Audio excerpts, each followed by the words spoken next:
Showtime in 60 seconds.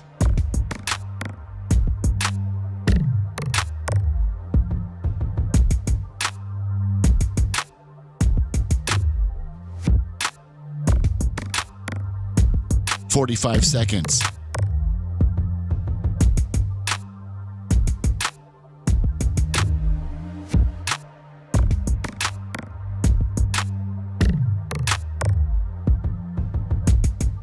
"30 seconds.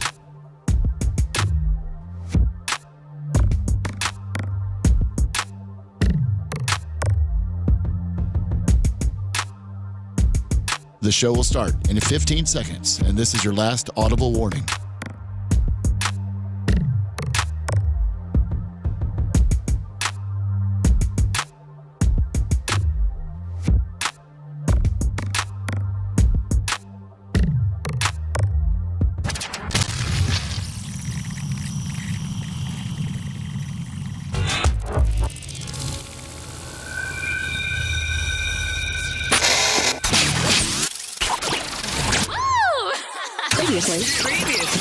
Previously on the Bubba the Love Sponge Show. I finally found love.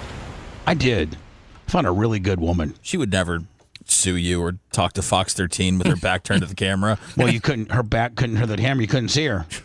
Exactly. She's only 5 foot. You gotta show those jugs, though. She's got big jugs, though. Bubba's great. What is Jimmy Hart? Yeah, she is Jimmy Hart. She's Jimmy Hart with boobs. You're listening to the Bubba the Love Sponge Show. Broadcast rights for the Bubba the Love Sponge Show have been granted to this station by the Bubba Radio Network and is intended solely for the enjoyment of our listening audience. Any rebroadcast, retransmission, or other use of this production without the express written consent of the Bubba Radio Network is prohibited.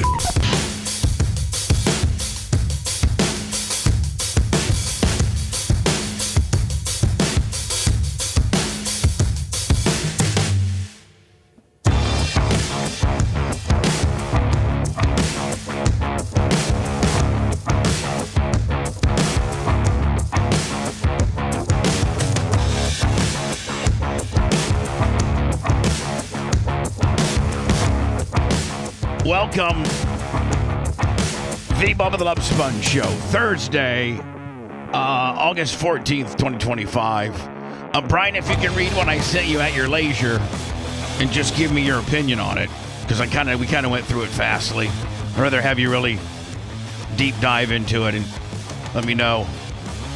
Just let me know. Thanks. Are you here? I'm here. Obviously, you kept talking. Okay. See, the way this radio thing works is I try not to talk over you. Well, you're probably the best at it. You're probably the best at it. Well, thank you. Lummy, is Buck headed down to the track? Do you know? I need to get a hold of Buck. Text me. Last time I spoke to him, he was excited to get down and Work for free? No, I'm paying him and his young boy a day rate, although a highly discounted one, Of course. but a day rate. I'm just really behind the gun on this one particular thing that is. Can you give us some insight? I love talking hard hat kind of stuff. It's a hard hat deal. I love hard hats. Bubba, when they close down Alligator Alcatraz, can we just bring them up to the track and they can work there? And then we can say, listen, we actually have a track where you guys can get a little exercise in. I got concessions for you. I'll give you a good deal on those. Yeah, I don't know if people want to come to the races knowing that there's, hardened those are actually illegal aliens, right? Illegal. Just depends on what you want to call them, my friend. But Some call them humans, some call them illegals. Yeah. It's your understanding, like what type of people are being harbored at Alligator Alcatraz, like Bad hombres. Yeah, I know, but is it people that are? I've been told that it's people that have already been pretty much processed, and they're just holding them until they get transportation back to where they came from. But they've already been through the process of determining, they've been caught or rounded up or turned themselves in or something. But that's just a holding area to get shipped out. Yeah, I mean, I obviously, if they're real criminals, we don't want them at the track. We want the family men. We're not even talking. We're not even talking They about got the picked track. up to take, picking up their little girl from Man, school. do you imagine how rock free my track would be, Lummy, if I had 200 immigrants out there with 5-gallon buckets there wouldn't be even pebbles the size of dimes on my track. It'd just be perfect. Just go out there and pretend that they're strawberries and get to picking. How much do you pay each bucket? $5. Well, we don't do that. We don't do that anymore. Kids in Ocala are lazy. They are. As opposed to kids where? Did Dan Newland pull you aside and say that you can't talk about paying $5 a rock bucket anymore? It's just really easier for me to get a hold of Sunbelt or Synergy equipment and get a rock bucket for my skid steer. They make this bucket that is like you put it on the front of your skid steer and then you skim the ground, dry ground. It doesn't work with wet. You skim the dry ground with it, and it kind of filtrates like a rock colander, if you will. Yeah, yes, as if it was a spaghetti calendar or a colander, but it's obviously larger. Oh, yeah, look at Miss May. And look at Lummy, our PayPal. Who do you think? If you were just a guessing man, who do you think? Be safe, girls. We love you. Big Gulp. Scout and Big Gulp, a big $25 bill for Babyface. So, by the way, welcome, Babyface. How are you, my friend? Any better, and I'd be you, Bubba. Oh, I'm not doing so good right now. Oh, come on, man. Do you think? Let me ask you a question, and this is just: do you think we'll be able to get through that? I have a feeling that through my people, we shall overcome. I think we can get through it. I think we can get through this. I think so too. I got to get through this. Yeah, you have to. As Daniel Bedingfield so bluntly put it, we can get through that. Yeah, I just said that. I know you did. I'm on the various feeds and things I have. Audio chain. I mean, we've been like our clickbait that we got today is one of the largest stories in America. Yes. Melania Trump is threatening, or I don't know if she's filed suit or she's threatening to sue Hunter Biden for defamation. Now, it's everywhere. But for some reason, we can find video of Hunter talking smack about it, but we can't find a credible news source that did a story on it where we have a video. Like, we can't find video of, well, we can find AI, and that's what we'll probably end up using, but we can't find, like, Fox and Friends or anybody that... Well, it's because it came out 7 hours ago. Yeah, it'll be all over the news at some point today. They'll do it today, but we. You're saying we're so early on it. Yes. What's Trump filing threatening lawsuits at midnight? Now Melania is. Why not? When you're taking a dump, you got nothing else to do. You threaten a lawsuit. Kenneth Kendall Lummy, $50 bill. FTEs for Babyface. I'm big with the truckers now that I'm a rancher. I'd love to be at that glory hole. Ranchers and truckers? Man, I really think where Babyface meets the FTEs. You know, sometimes things, Lummy, you just like, when the cow tubertation and you couldn't help it. I think Seth deep down could not hold that in. Like that was a bertation that he would like to be at a glory hole watching Brian take care of truckers. Like that would really do it for Seth. Wait, like I'm getting taken care of by the truckers in this scenario. Okay, I think. I didn't know how. Right, Seth? Help me out here. Hold on and then I'm taking care of whoever else is around. I think we actually probably need to go to the source. Yes. And Seth, in that blurt out, in that very knee-jerk type blurt out, how do you picture that equation? How does that equation, who's doing what? Well, you know how the old saying goes, you shave my back and I'll shave yours. Oh, okay. So what Brian puts his through the hole and then the trucker puts his through the hole. I don't have much hair on my back, by the way. Yeah, but anyway, hold on. So Brian puts his through the hole and you put yours through the hole? No, I'm not putting I have my pants on. I'm not even. No, you're accommodating. I'm not. If you don't have it, this is a weird conversation. Are you just watching? Are you small talk to truckers, friends? Are you just watching? Or are you going to talk to the trucker and be like, "Hey, bud"? He's trying to sell them merch while they're waiting in line for me to service them, Bubba. Okay, buddy. Jeez. So sorry. Brian, are you going to the July 4th 250th? It's a meet and beat. By the way, Bubba, we found one finally. Sky News Australia did one. Oh, yeah. Because it's tomorrow already. We can get the final verdict on this. You know what, Lummy? That might be your new honey hole, Sky News Australia, because they're already tomorrow. That's right. Right? Yeah. Well, let's go ahead and find out what happened in the Rays game today. Sky News is Fox News Rays tomorrow. lose in the bottom of the ninth. We haven't even seen the game yet. Lummy, you know what? That would be Sky News should actually market that. Be like, for all you Americans, find out the news before it happens. Perfect. We're a day ahead of you. July 4th, 250th birthday of the United States of America, live on CBS from the White House. Well, listen. Yeah. Fight card from the White House. Is this, Brian, isn't this where McGregor's trying to get on the card?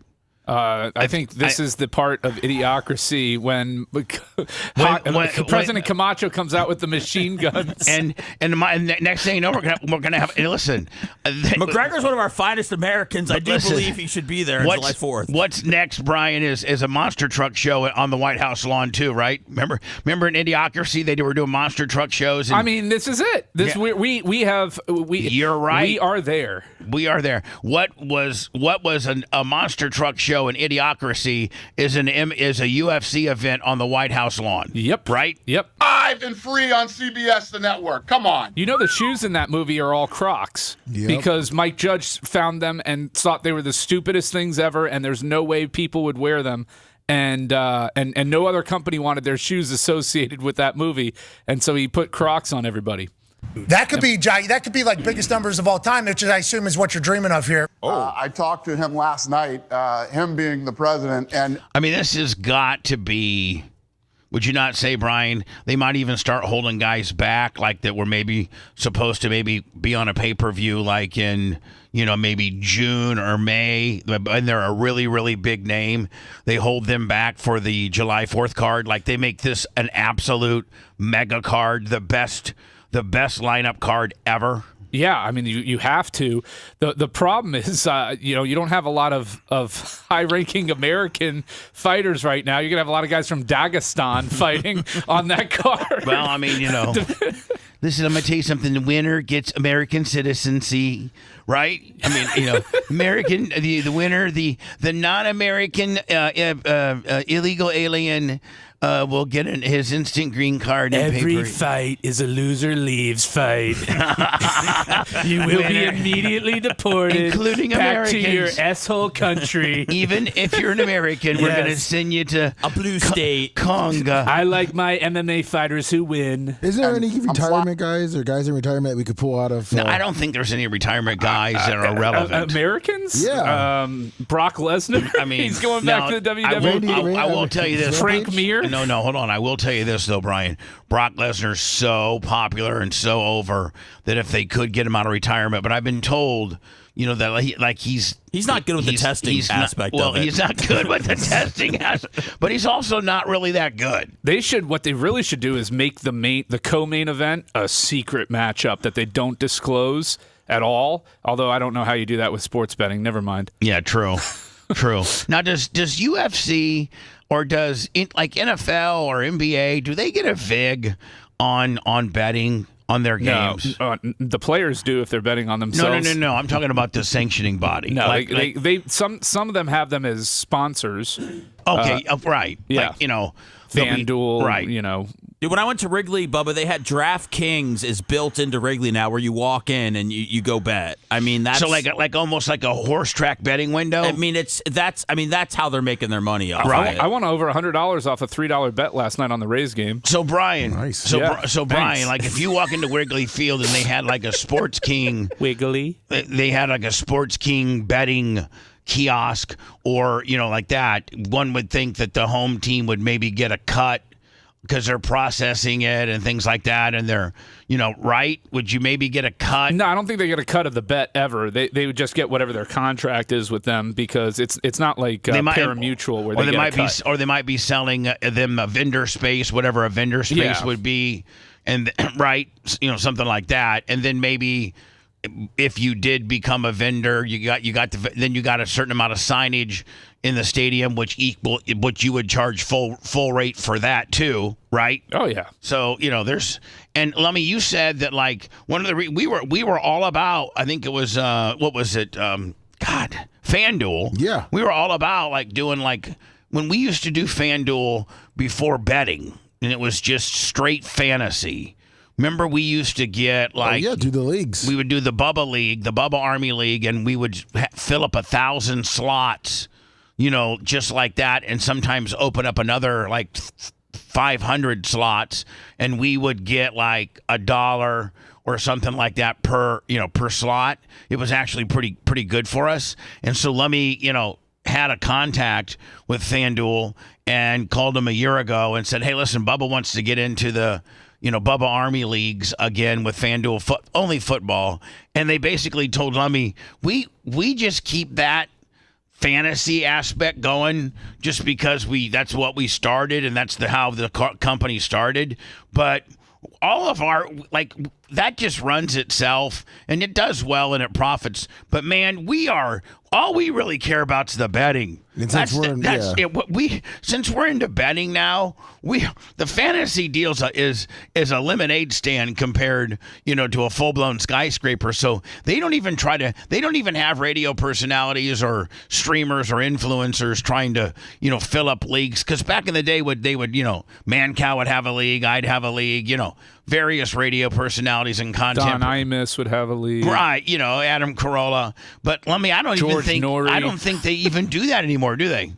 No, not really, because we're in Florida and we can't use their betting services, which is their big thing they're pushing. The Hard Rock app is the only show in town in Florida, and that's why they don't care about Florida. Is that where you won your 100 on the Rays last night? I did, and that put me back into the black for my 2 years. I'm $70 up. So do you go to the Hard Rock app on, I'm assuming Apple or Android or whatever? You go get it. You set up an account. And in the state of Florida, is that the only way you can bet legally? Yeah, legally. They lock up the entire state. Yeah, they're the only show in town, man. Just like craps and roulette and what I'm saying is I know there's a ton of other like MGM and BetMGM doesn't work here, FanDuel doesn't work here, DraftKings doesn't work here, Barstool doesn't work here. How did they do? I mean, do we owe it to them because we took their land and a few hundred years ago? Well, they pay they pay the government a pretty penny to be the only show in town. So they pay the state, a pretty penny to lock up the state. Well, and we probably somewhat owe it to them. Well, Disney also likes it that way because it keeps it away from Orlando completely, and so what do you mean it keeps it from Orlando? The sports betting. Disney doesn't want dads going to casinos in the middle of the day or at night when their family's on vacation. Yeah, but can you imagine? They want all that money to stay on property. I know, but can you imagine if Disney could just maybe switch gears a little bit and be like, listen, we're going to open up a casino for the dads. Oh, and a strip club called Princesses. Where all of them dress up like Belle and. Well, listen, I wasn't quite going there, but I went right there. I know you did. It'd be awesome. I know, but let's start with a casino. Let's start with a casino. I think Disney would be stupid not to do that. Well, Disney has an online betting deal with ESPN. Yeah, ESPN Bet. Well, ESPN is Disney. Yeah, and ESPN Disney has is ESPN. So it's not a Disney skinned betting app. It is an ESPN, and since ESPN is owned by Disney, then Disney has a betting app by proxy. Correct. Correct? Yes. Right. Brian, who's the biggest? We are nowhere to be found on the front page. I know. Like totally getting screwed. No Vaseline, nothing. Brian, who are the biggest stars? Like if let me finish out the Dana White deal as there's going to be UFC. I don't know what the number will be, but there will be a UFC event. We saw. Lummy gave me a copy of the layout as to how they were going to lay out the UFC. On the ellipses. July 4th, or maybe is it going to be actually July 4th? And is July 4th? What day is July 4th, 2025? Probably a Friday. Hey Alexa, 2026. Yeah. What day is July 4th, 2026? Saturday. Bitch. Alexa, good morning. Good morning, Alexa. I'm not quite sure how to help you with that. Hey, Alexa, what day is July 4th, 2026? July 4th, 2026 is on a Saturday. Oh, Brian, it just writes itself, does it not? Yeah. So July 4th, 2026, UFC whatever, is going to be on the White House lawn. And I'm flying out there at the end of this month, and I'm going to sit down and walk him through. It's definitely going to happen. July 4th, 200. There's only one American champion right now, and it's Kayla Harrison, the champion of the women's bantamweight. Oh, by the way, division. can I tell you something? I love women fighting. Yeah. Now, it's just to me, and I know you're a big UFC enthusiast, but to me, it's more action. Like they get after it quicker, faster, and more often. Whereas, like if you get a couple real big heavyweights, like remember back when Chuck Liddell would fight, even though he was good on the ground, he would just stand up there and just try to position himself for that big overhand right, for that big total knockout punch. Yeah, he wasn't a heavyweight though. Was he a light heavyweight? Chuck Liddell? Are you sure Chuck Liddell didn't I don't fight think heavyweight? he was a heavyweight. Hey Alexa, was Chuck Liddell a heavyweight? From thefighting.com. Chuck the Iceman Little is a retired UFC light heavyweight, UFC Hall of Famer, he was also UFC at middleweight light for a heavyweight minute. champion, and one All of right, the Alexa, greatest shut light up. Thank heavyweights you. in the history Thanks. of professional mixed martial arts, Thanks. MMA. He fought one fight ever at heavyweight in All right. 2018. What I'm saying is, like, when you watched the Chuck Liddell deal, you probably knew, you pretty much knew it was going to be a stand-up affair. He didn't go to the ground that much. That was back when fighters weren't quite as talented as they are these days and well-rounded. But, you got like a GSP, or you get, those guys, BJ Penn, those guys were going down to the ground. I mean, they were going down to the ground and using the mixed martial arts. The girls, not only do they just pound the hell out of each other and to the faces to a bloody pulp, but they also are really wiry on the ground. Remember, I think Ronda Rousey got beat because she got a couple ground and pounders. No, she caught a head kick from Holly Holm. Yeah, but didn't she also submit on the ground a few, like her last couple times? Like an arm bar or something like that? She was the arm bar queen. Oh, she was? Yeah. Valentina Shevchenko is probably the best women's fighter, and she's pretty complete. She can. How about on the male side? By the way, talking about UFC going to the White House July 4th, 2026, which happens to be a Saturday. It's going to be a pay-per-view. And Lummy, I wonder if it's going to be on. I think it's going to be on CBS. That's what he's predicting. CBS I got to get to that article too. CBS paid what, $1 zillion? $7.7 billion over 7 years. There was an NFL deal done through. What they just signed a deal with? ESPN bought Red Zone and NFL Network. Well, they got it. Yeah. What do you think about that?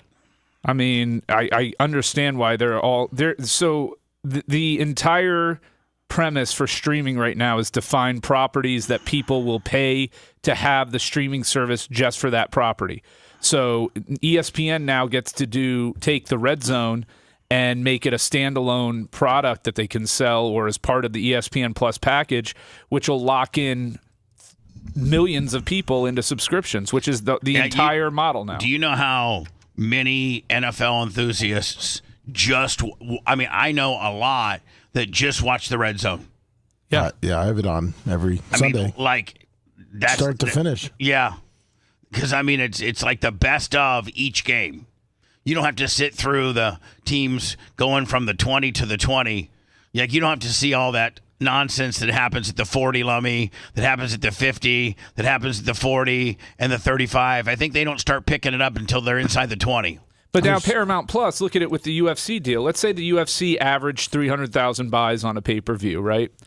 Those 300,000 people now subscribe to Paramount Plus at $13 a month for 12 months a year.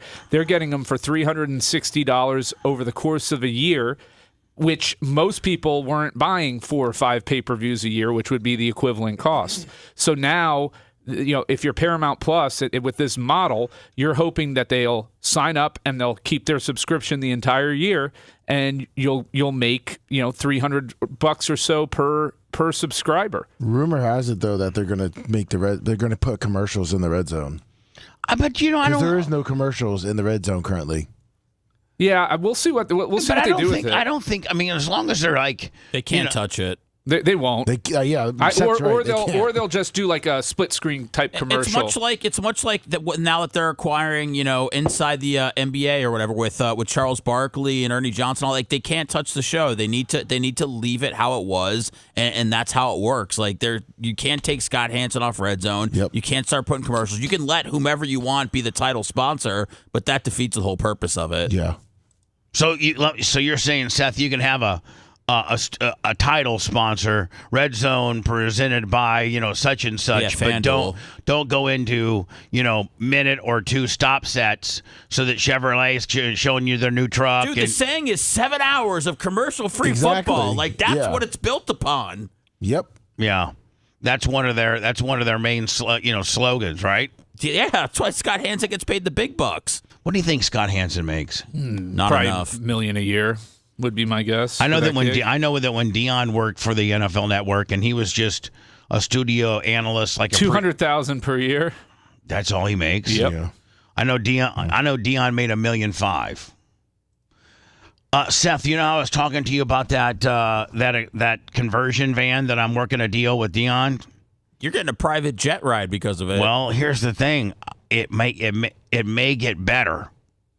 It may. I was talking to Dion yesterday, and I was also talking to the van company, and they're like, "It's going to kill us to just deadhead you back to Florida from Buffalo from Colorado." So they're going to pick up some immigrants along the way. Yeah. So listen to this. I'm talking to Dion. I'm like, Dion, they're a little concerned that after they take you from Vegas over to San Fran, that they have to take me then from San Fran to Tampa. And, Brian, that's about as long as you can get. I mean, as far as not only passenger jet, getting on United, whatever, but private jet wise, and not taking a full bunch of people, but just taking one dude to San Fran. Now you got to understand, Seth, that jet has to go first of all, the jet goes Warsaw, Indiana to Tampa, picks me up, flies to Boulder, picks up Dion, flies to Vegas, drops us off. We do an appearance.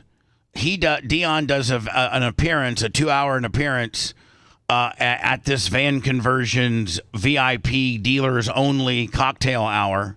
And then Dion goes from Vegas to San Fran because his commitments for the Super Bowl, Aflac, when you're like Dion, you have corporate sponsorships, you know what I'm saying, Brian, that you have to appear you have a bunch of obligations. I guess when you're a big time, you have. Remember when he had a party here with Winky Wright and Diddy or something? Yeah. So he's got all that, but right after the show, I got to go for Great Clips and do some work for them. I'm pretty big now these days with Great Clips, with everything. Right. Yeah. I heard you're headed over to the Volkswagen dealership to do something for them. Kuhn, yes. For all your Volkswagen needs, if you want a Nazi mobile, they're your guys. So Seth, listen to this. So I'm talking to. So but that's why I told you I think you should just get out at San Francisco with Dion and just meander around the Super Bowl. Listen, yes, because you said catch that. A fish. Because you said that I didn't really think about that because you told me. So I'm like, you know what? Let me throw that against the wall. And then whose wall? The private jet's wall or Dion's wall? Both. Okay, but the private jet. I didn't even throw it to the private jet wall because they're going to be so happy. Because at that point, I would just commercial it back from San Fran. Oh, man. So, but just a one Might as well way. Ride a Greyhound bus back. No, I mean, I got to think, Brian, that really some really reputable carriers, going to San Francisco, But you're going to be all crammed in. I mean, and that's Pride Airlines is real comfortable. No, I would. And their flight attendants wear some. I would. Revealing I clothes. would, ask my sister or something to help me get a first class deal. So let's just hear me out. I'm with you, Sponge. So we got this private jet. It's coming to pick me up. Then it goes to Boulder and picks up Dion. Then it takes me and Dion to Vegas.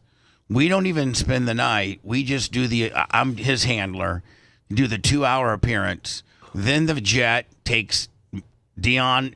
It was going to be just Dion to San Fran, dump off Dion, and then fly me back to Tampa. And then it's got to fly back to Vegas to pick up the van guys 2 or 3, because the show goes on through the weekend. Why are you doing all this? I am helping Dion get a van deal through Explore Van. And your payoff is that you get to travel across the country and hold his bags? No, I'm not holding his bags. I'm going with him. What was the go-between? I'm going with him to hang out and, and the content I'll be able to get. Liaison. So I'm flying as the man in the middle. So Seth, I yesterday asked Dion, what about, I asked it, and this wasn't text, this was a phone call. He texts me, goes, Sponge, I got 2 hours between practices. Call me at 11:30. So I call him at 11:30 when I'm up at the track. And I'm like, Dion, instead of making my poor guys take me from San Fran all the way back to Tampa, could I hang out with you, or could I hang out with you, or, at the Super Bowl? And he said, so he's got a couple different handlers. So he's like, absolutely. Now, when the Packers played the New England Patriots in Super Bowl, I think 31 in New Orleans, I hung out with Dion. Dion was there, and I hung out with Dion quite a lot. So Dion's got me in touch. One of his assistants is Malone. I talked to Malone yesterday, and Malone's getting me Dion's rate and the hotel that Dion's staying at. The Intercontinental San Francisco? Yeah, well, I'm just saying, and I'm getting those prices and getting all that information so that I might be in San Francisco with Dion Super Bowl weekend. That'd be really cool. Which would be pretty cool. Or I just, hang out with him for a day or two and then get out of town before the madness starts, because we're going to Vegas on that Tuesday before the Super Bowl. So literally just a couple days, maybe by Thursday, I'm flying out, because I can't stay Tuesday, Wednesday, Thursday, Friday, Saturday, go to the game. Yeah, but imagine why can't you do that? But imagine the stuff that the events that will be happening, Friday, Saturday, that Dion could probably get you into if you wanted to go. Dion told me, Sponge, your family. You go or I go. Bubba, you got to take advantage That's of this, what he said. He goes, Sponge, his exact words were, Sponge. First of all, he goes, ain't no sponge like the one I got. I go, book your room now, though, but reserve your room now, Bubba. If you wait, they will be sold out. I know, but Dion's got a block of rooms, and I'm supposed to talk to Malone, his assistant, today to get that information. And so, is Malone a boy or a girl? A boy. Okay. Yeah, a boy. Cool. And who's a super good dude. But, Malone is kind of the go-between Dion's legal counsel. So like this van deal has to go through Dion's legal counsel. Brian, when you're that big, when you're that important, every deal you do, you got to send to legal. If you're smart. Right. So 844 Ask Gina. 844 Ask Gina. Best of the Bay, best attorney, best law firm, best podcast. Vote for me. Man, Brian. I mean, how cool would that be? That sounds awesome, but you're allowed to leave your house for 5 days. You understand this, right, Bubba? You deserve it. You do deserve it. I know, but Erica deserves the break as well. If you love that segment, then check out BubbaArmyHQ.com and do a deep dive on past shows. The Bubba the Love Sponge Show will be right back.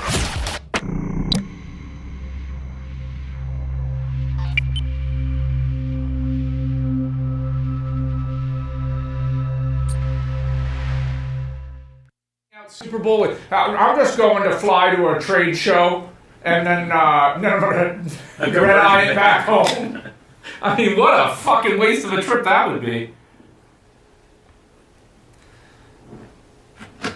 No, I'm really trying to make it happen. I really am. Because I think it would be a once-in-a-lifetime situation. It sounds like you're hemming and hawing about it. Make it happen. Book the fucking hotel room. I'm not hemming and hawing about it. I'm just... Lay your mini hog on the table and, I'm just trying to, Imagine how much content you can get. And I'll just borrow money from Tara. You should try and get credentials and be on press row, media row for that too. I could, but I would be by myself. That's a hoe show, man. The Radio Row is is a fucking joke. You know what it is, Seth will tell you. It's card tables. It's like convention card tables with your fucking station skirting on it. And right beside you is a guy from Des Moines, Iowa. Right beside him is a guy from fucking Indy. We'll fly out the podcast table just for this. No. Lemmy, did you get Cash App? Yes. Yes, I did. You mentioned him? Yep. Shadow Panda? Yes. Big Buck says he'll drive out to San Francisco and set up the table for you. Big Buck. Good morning, everybody. Use a hoe. Use a hoe. Use a hoe. I said that use a hoe. You're doing hoe activities with hoe tendencies. Hoes are your friends, hoes are your enemies. With hoe energy to do what you do, blue what you blue, screw what you screw. You're a professional like DJ Clue. Why do you take a hoe to a hotel? Ho tell everyone, even the mayor, reach up in the sky for that hoe zone lair. Once a hoe, hoe always. Hoes never close, they open like hallways. So here's a ho-ho cake for your ho-ho crew. Hoes gotta eat too. Use a hoe. Dude, nobody loves Ludacris like Babyface. Use a hoe. Move, bitch! Get out the way! Get out the way, bitch! Get out the way!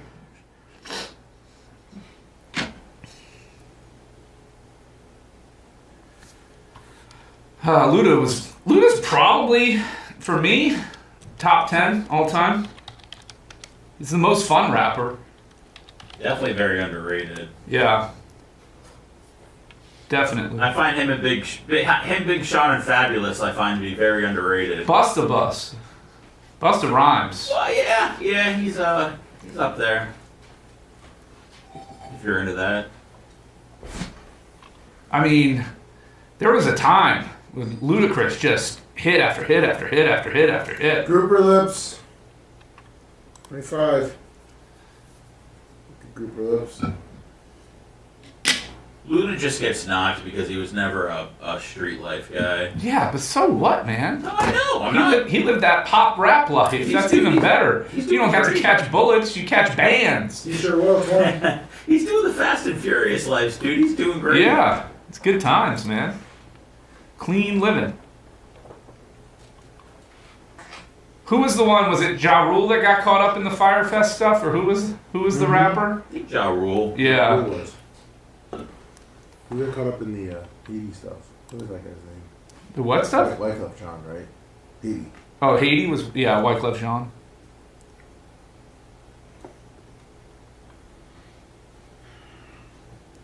Stand up! When I move, you move. Just like that? I want to get you on the Jordan or the 50-yard line with the Dirty Bird kicks 3. And we can fix it in the back in the VIP, in the club, in the VIP. Strawberries, champagne. What's my name? Sauna, jacuzzi, the back row at the movies. Push me and just pull me. What's your favorite Ludacris song, Bubba? Don't lie like you always do. Is it Area Codes? Roll Out? Probably Roll Out. What's your fantasy? What's your favorite album? Was it Incognito?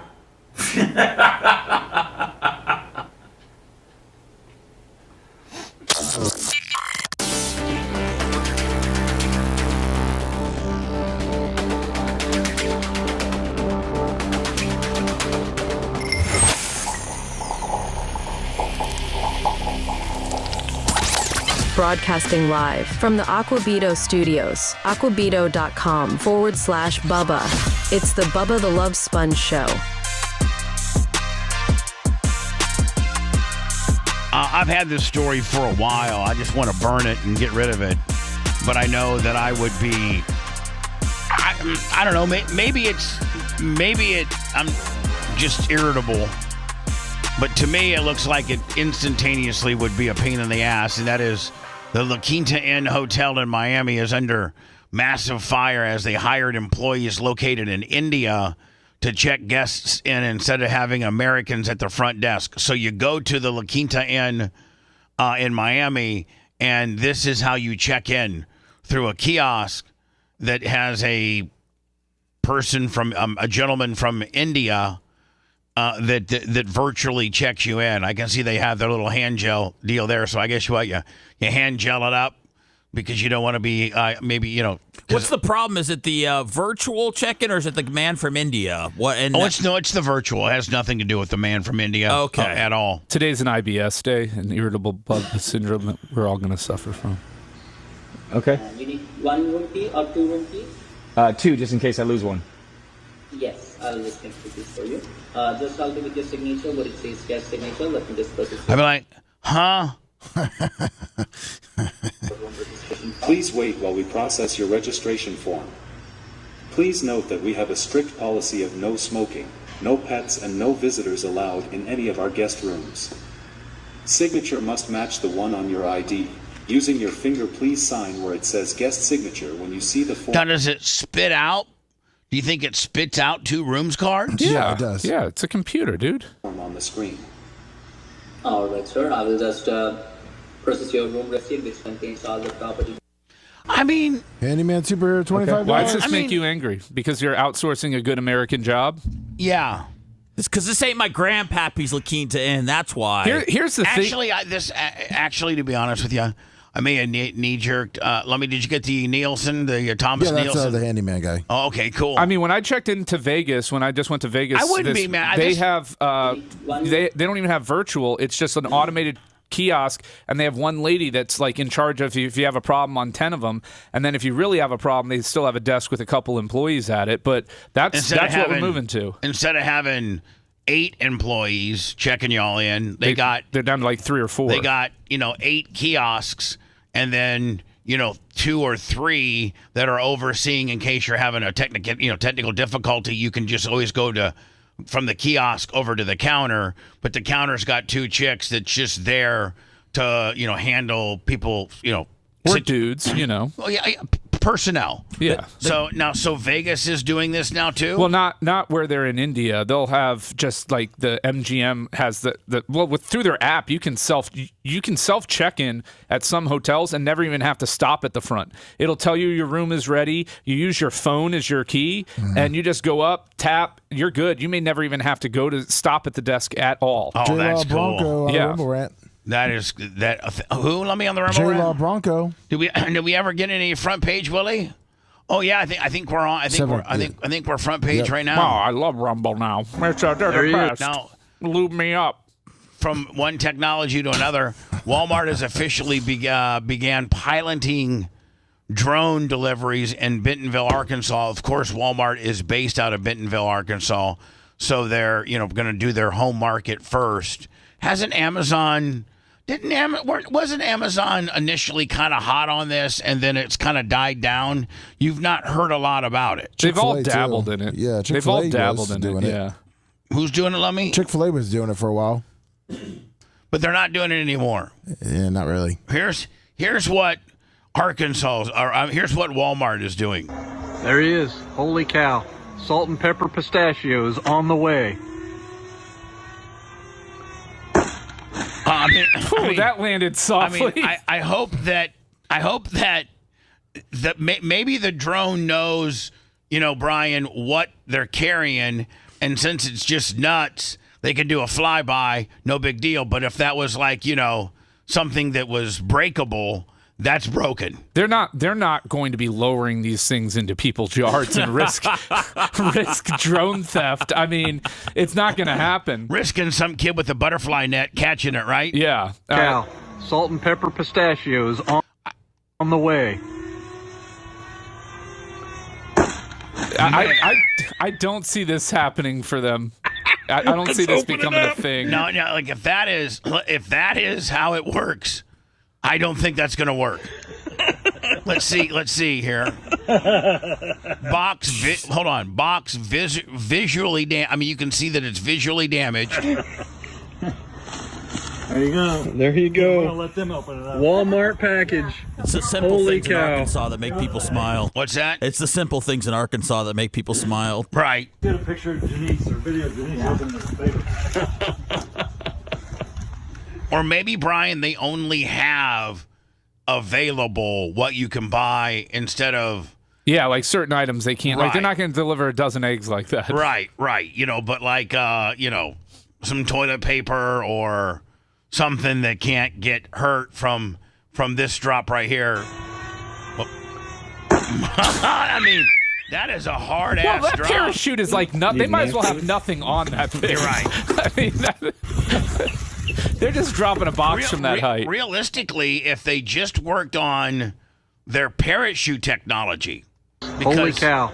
Salt and pepper pistachios on the way. I've heard that Bubba Army store, Bubba Army merch, Bubba Army shop is getting drones, and we're going to start delivering all our products this way. Let's open it up. Oh. It's a lot of packaging for a bag of pistachios. Yeah, look at that. Honeycomb Willie.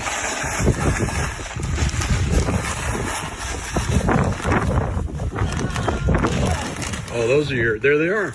Yeah, and I don't really think, being dropped from 60 feet and packaged like that could hurt pistachios. I think that would be, I right? hope pistachios are hurt. It says they will deliver eggs. The wave of the future. Oh, they're saying they will go with eggs? Is it here yet in Tampa? It was here. Then they took it down. They're working out the logistics of it. Right now, currently, it's in Texas. Well, I mean, that was Bentonville, Arkansas. Like they're probably Well, trying out States, different markets at different times. Correct. Because they don't have, I'm sure they don't have like a nationwide fleet of drones to put out. No, it moved to Texas, and then the next city is going to be Orlando, then Tampa. They're gonna have people trying to shoot these things down. And here's the thing, it's gonna Brian. become sport. Here's the thing: we can't here at the studios ever get anything because we are in an absolute GPS lockdown. Even when we had a drone, we could not get it to work. That's why we're moving studios, right? That's the main reason behind it. So I can have drone capabilities. So that I can get my snacks delivered by drones. But I'm just saying, like, you can't even get a drone to fire up here because we are in an airport path, and so drones won't even work. Like they have this technology not to work around, a certain radius of an airport, and we are within that radius, so we can't even get a drone to work here. I for the life of me, man, most of these pirates that try to board big cargo ships or these are these big container ships or these big oil freighters or whatever. They're from Africa, aren't they? And specifically a particular country, aren't they? Like Somalia. Yeah. And so these Somalia pirates, they get in literally like these, like 12 to 14 foot, like a boat that you would literally take out onto our pond to go fishing. They could do a lot of damage in a canoe. And they come rolling up on these big cargo ships. And it's been around for a long, long, long time. And, well, there was a movie about it, wasn't there? With Tom Hanks. Yeah. Yeah, and that was a real... I'm the captain now. That was the real true story where some Somali pirates... invaded their cargo ship, and it was before he was one of that particular incident was one of the very first ones where the Somali pirates actually were able to board the vessel, take over. It ended up being like a big U.S. Coast Guard, U.S. military deal where we had to get involved and kill what was the resolve of that? I don't know. I didn't watch the movie. Captain Phillips. But I think Captain Phillips made it some way, shape, or form. I think the U.S. military got involved, and the bad guys got shot, and what have you. But these stupid Somalians have to know now that major cargo ships, they hire these off-duty, former retired FBI or local police officers to have full-blown AR-15s, water cannons.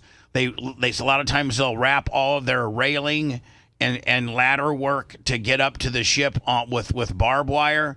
And I think maritime law states that if, a pirate or, people that are not authorized to be on your ship that are trying to steal your ship or be disruptive, I think maritime law has it that you can, by any means, defend your vessel. By any means. Oh, for sure. Once it gets, now if they're, 2 miles away and they're just out there looking at you, you can't start picking them off. But once they start aggressively acting like, they're going to come get you, you can start picking them off. And how fun would that be? To be one of those, guys that work on, to be this guy right here. That's a dream where you could actually, I mean, these guys, the other people have guns too, though, Bubba. You realize that, right? Yeah, but they're not boarding the planes with the boats with box cutters. No, I know, but they're usually far outnumbered, and it's so much easier to shoot high to low than it is low to high. And I think that some of these boats have kind of built like protective turrets. Is that what it's called? You nailed it. Yeah, to be able to pick these guys off.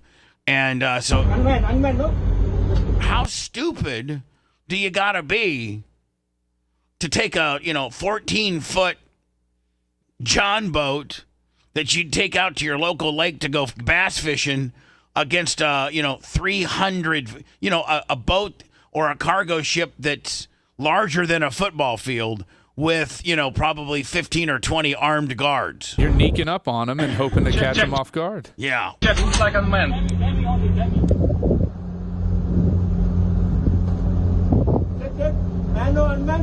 I wonder if there's like rules of engagement, maritime law, where you can only start shooting once they get within a certain range. Yeah, you have to have fire. You have to shoot warning shots. Oh, you do? Yes. I mean, but if you shot like a couple there and then a couple there, right?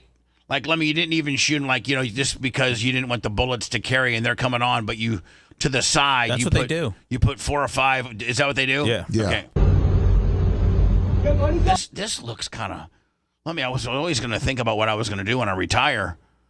You going to do that? I'd love to be able to shoot people on boats. I'd love to be able to shoot people and be on and have the advantage on me. Like, I don't want to be in a shooting situation where it's fair.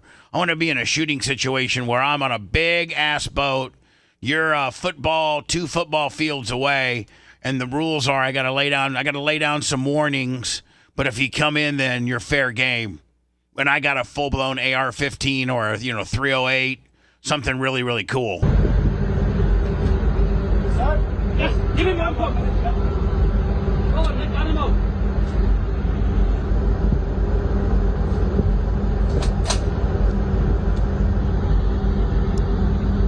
He hasn't started. I don't think he's fired any warning ones yet. Yeah, it's fucking unmanned.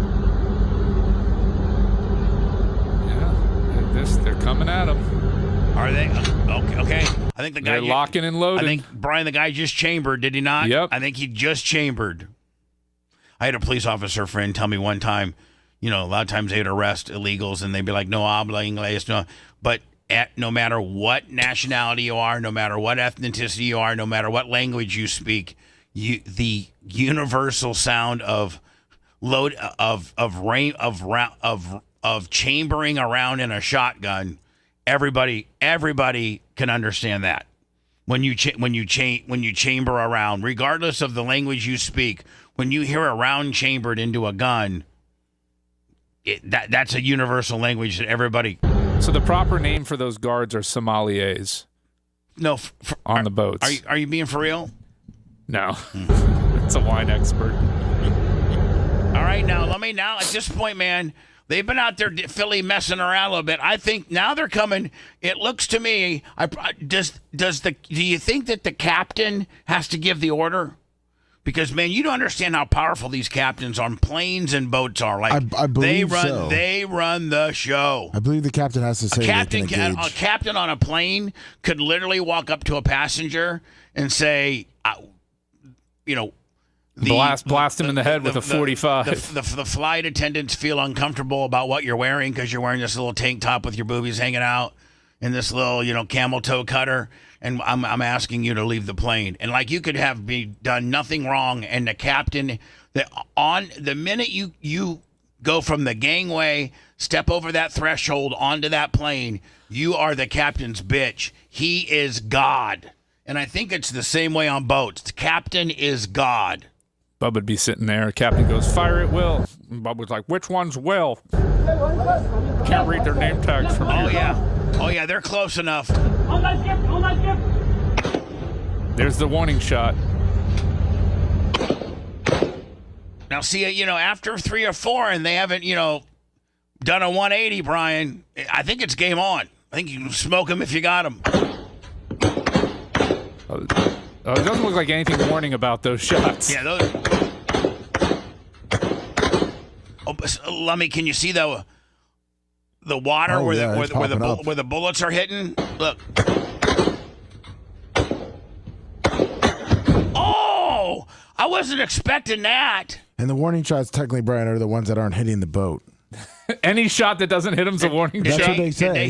Did they hit the gas can? They had to have hit the gas tank there, the engine somehow. A lot of times, they're so far out that they have to bring extra fuel, like in 5 and 10 gallon drums, and have it in the back. And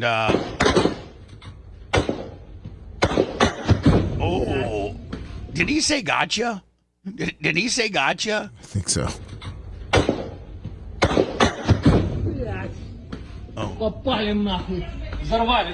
They're Russian. That or Italian.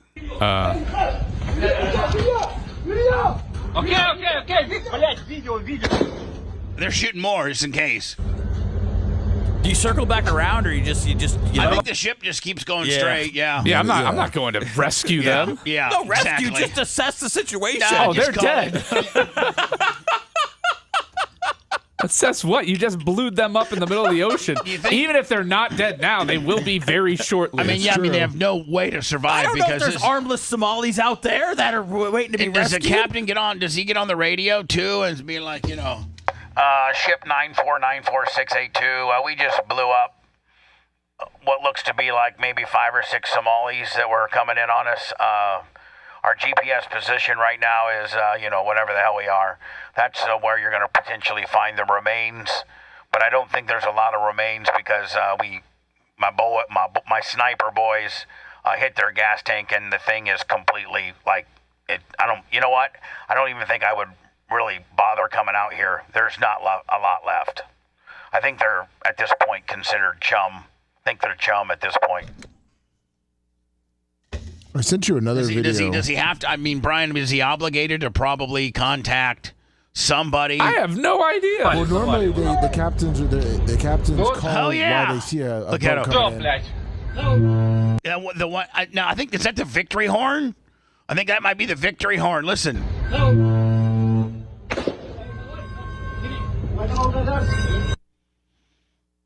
I don't know. They're taking other shots. I think they may have seen guys bobbing in the water, and they were trying to take them out fully. And then do they put remember in World War II, like if you were a badass fighter pilot, and they would put a little thing on the side of your plane for how many kills you had. You know what I'm saying? Yeah. I wonder if they were able to put that on the side of their boat. There was 5 people in there, so we got you put 5 little, maybe black stick figures on the side of your plane, on the side of your big tanker. You sent me another video. Yeah, you have to go to 650. They kind of show how they're. Oh, now hold on. I was seeing in chat, man, these guys AR-15s are Tonka toys compared to some of the stuff they got. I want this gun immediately. Brian, isn't that the gun you want? Look at that. Hell yeah.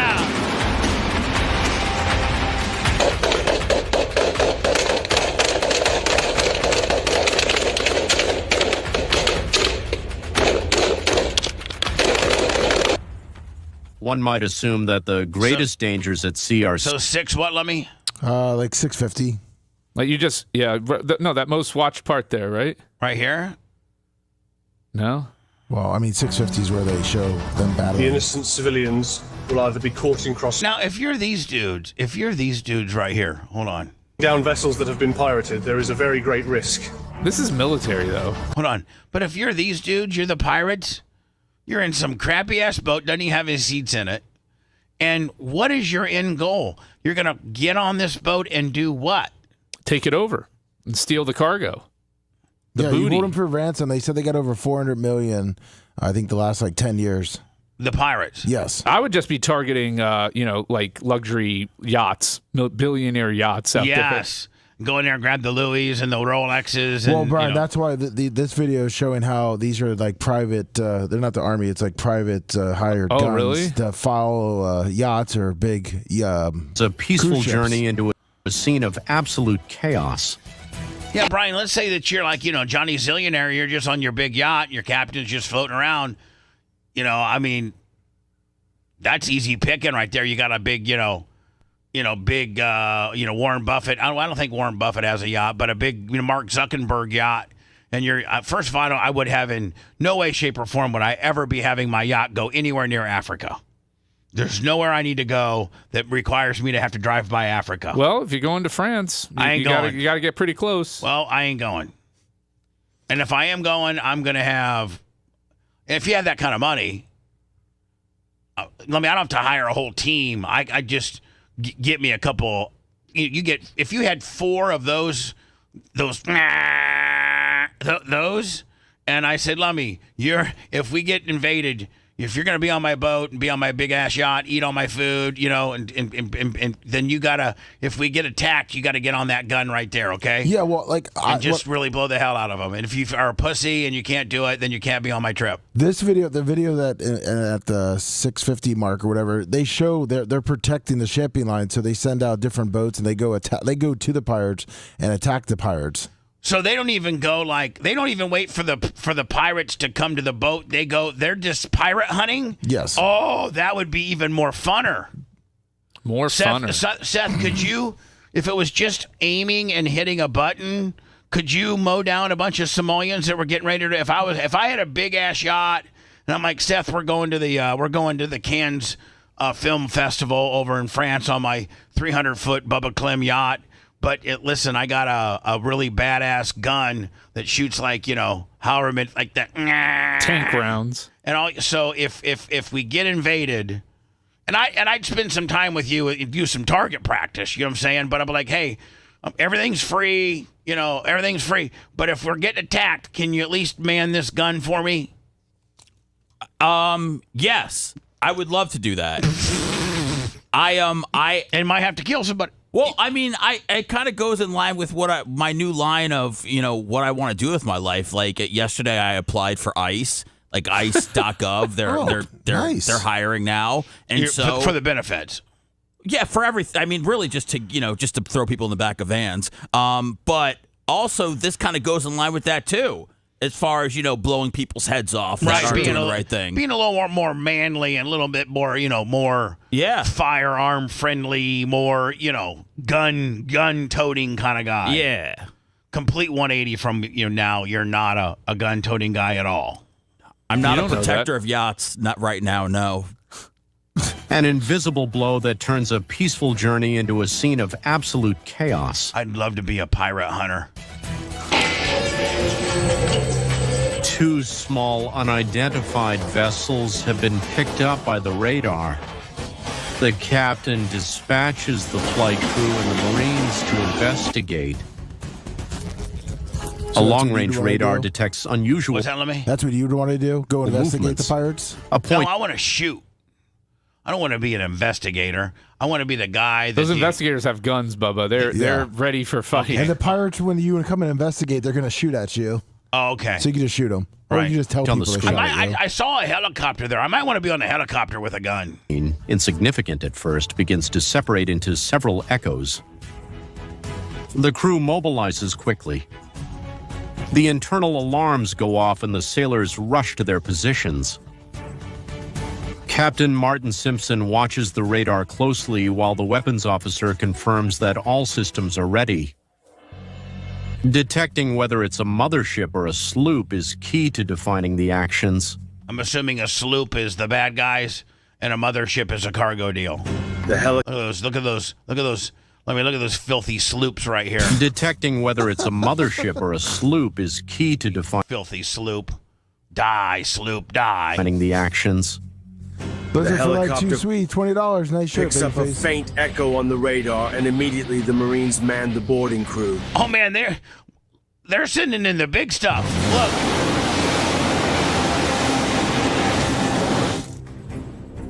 The boat moves quickly, cutting through the waves with force.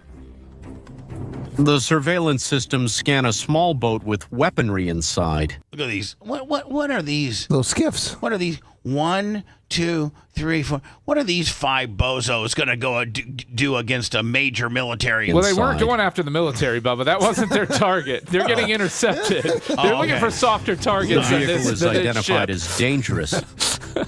There are no doubts left. It presents a threat that must be neutralized. Minutes seem like hours as the operators aim with surgical precision. I got to go into words, but I got to see the payoff where they shoot him and kill him. Outside, the wind lashes the frigate as if the ocean itself senses the firestorm that is about to be unleashed.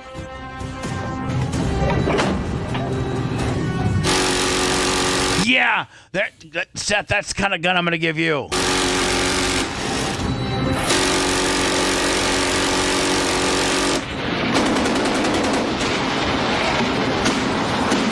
Lummy, that makes me want to join the Navy and just be a pirate hunter. Let's do it. Hello, I know that I'm almost 60. I'm out of shape. I probably can't, maybe pass the physical, but I can shoot one of those really fast automatic guns. Can I get on a boat and go out to Somalia and just do nothing but hunt pirates? Can you I don't want to swab the deck or anything like that. But I can sleep in tight quarters as long as you got good air. $50 from Somali Slayer. The projector on the PayPal. I'm out here live streaming from my boat. Hits the vessel with precision. There's not even a guy. This is all computerized. There's not even a gun. Hold on. There's not even a guy on that gun. Nope. Bubba Clem, Somali hunter. The projectile hits the vessel with precision. The explosion generates a column of black smoke that rises into the sky. And look at them all. Look at the guy. They're jumping. They're there, yeah. And you're like 200 miles from wherever. The target is immobilized.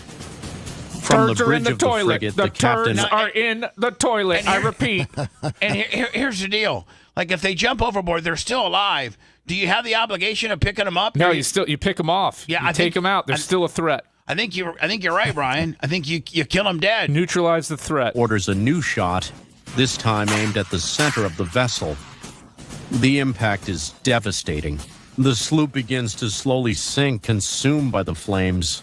This thing, man, like 5 hours ago, this guy was alive and saying, goodbye to his daughter. Now he's died. Now he's dead. And I did With the boat reduced to rubble, the crew of the frigate watches as the waters begin to swallow the remains of the enemy vessel. I can still see some heads floating around there. Could you not? You snipe them off. It's an important victory for Operation Atalanta. However, it's just a reminder of the complexities surrounding the issue of Somali piracy. Born out of poverty, lack of opportunities, and the absence of a strong... You can either do this, or you can get on one of these boats and try to take one boat over, but this doesn't look really much better, does it? ...state that can provide security and justice. Is Somalia one of the most poorest countries in the world? Yeah, it's up there. We don't care whether we live... Look at this gun. Look at this gun he's got. It looks like he put it together at the junkyard. ...or die. Because there is nothing left to live for. If the first man falls, we send another. Hey, Lummy. Yeah. The guys before us died yesterday, so we have to go out. I'll see our 6 friends that went out yesterday. Yeah. Dead. Oh. So we have to get on this rickety ass boat with a Mercury 35. So we can die? And we have to go against this 200-foot American destroyer. All right, Bubba, let's go. Yeah. How do you climb up the ship? How do you get up the ship? But what about this one? Yeah, So there are some successes, right? There's a ladder. Yeah, 400 million, they said in the last 10 years. Grappling hook, that's all I know. We don't harm the ships. We collect taxes from them. In many cases, pirates move in small, fast boats equipped with powerful engines. These boats allow them to... That literally looks like your grandpa's bass fishing boat, does it not? And I don't think those are made to go out in the ocean at all. That's or off of Gandy there. Those are the mangroves. That's like some guy in Cajun country, looking for crawdads. For draft ships quickly and efficiently, the members of the Northumberland... Right, enough of all of that. Yeah, I gotta take a leak. You gotta take a leak? Yeah, bad. Okay. I gotta... About to piss myself. If I'm being honest. If you want 24/7 on-demand Bubba and the crew, go to BubbaArmyHQ.com. Right now. The Bubba the Love Sponge Show will be back after this.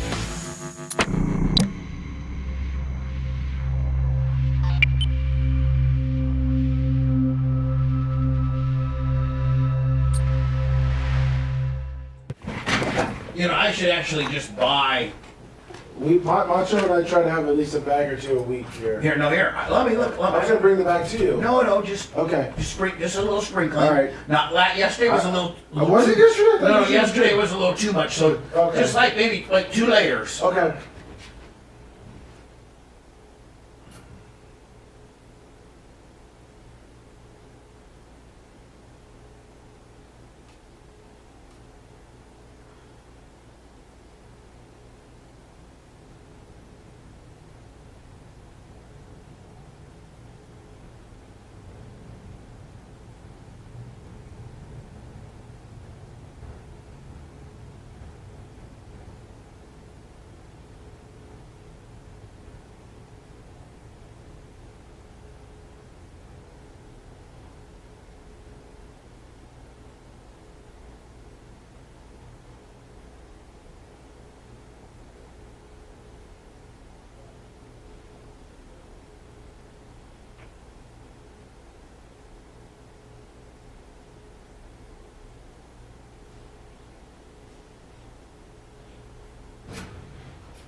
That might be the best ever.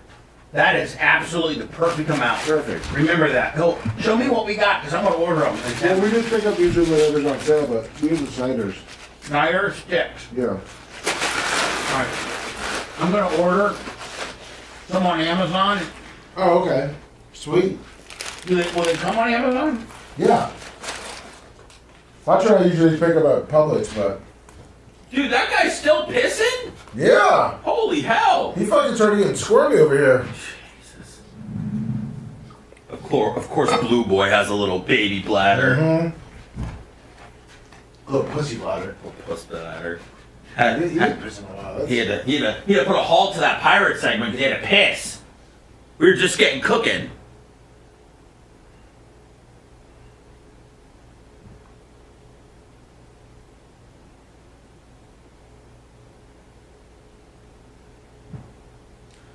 Oh, man. Yeah, I gotta talk to you about something. Oh, God. What? What happened? Private. Oh, fuck, man. Oh, fuck. Double fuck. Sucking fuck. You didn't sound like I was listening in the bathroom. It didn't sound like you were streaming the whole time. Did you have drippage, or were you just kind of... No, I had to take a dump, too. Oh, my God! Yeah. Oh, yeah. I had no idea what I was listening to. Well, you were creeping out in front of the bathroom there while I was trying to go. Well, it was bad, man. Oh, he's a timber tickler? No, he did 1 and 2. I had to go, man. Oh, shit, too. Well, when you gotta go, guys. Well, because I was listening, I didn't hear a pee the whole time. And I was asking what he was doing in there, and he told me, and I Did didn't. a little queeze coming out? I didn't hear anything. That's like I was out there 4 minutes. Didn't hear a sound. Want to check and see if he was alive in there. Great, forget it, $20. Oh, something upbeat? Jitterbug. Jitterbug. Jitterbug. Find out why Candace Owen and Nick Fuentes are beefing on the Blizzard today. Nick Fuentes. Nick Fuentes. The racist guy? Yes. Jitterbug. I mean, no. You put the boom boom into my heart. You send my soul sky high when your loving starts. Jitterbug into my brain. Yeah, yeah. Goes a bang, bang, bang till my feet do the same. But something's bugging me. Something ain't right. My best friend told me what you did last night. Left me sleeping in my bed. I was dreaming, but I should have been with you instead. Wake me up before you go. Don't leave me hanging on like a yo-yo. Wake me up before you go. I don't want to miss it when you hit that high. Wake me up before you go. Cause I'm not planning on going solo. Wake me up before you go. Take you dancing tonight. I want to hit that high. Yeah, yeah. Do, do, do, do, do, do.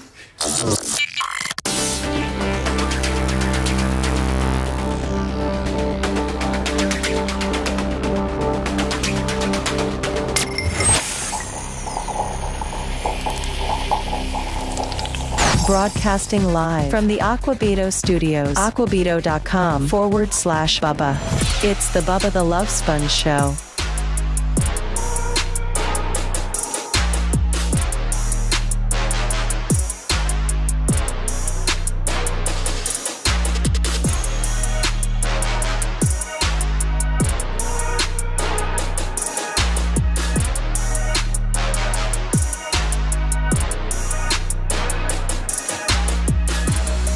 Brian almost peed his pants.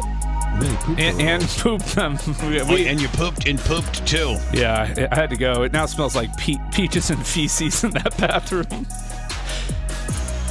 Peaches and feces.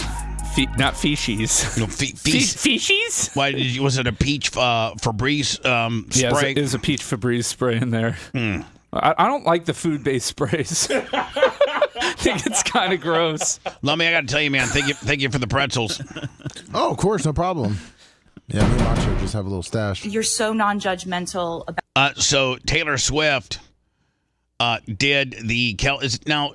What's the Kelsey Brothers podcast called? It's up in that upper right corner there, Bubba. New Heights. New Heights. Okay, and it does really well, does it not? Oh yeah. And I think Travis Kelce's brother, former Philadelphia Eagles center, just retired 2 years ago. What's his wife's name? His wife's name? I thought she had a really popular podcast. His wife, Mrs. Kelsey.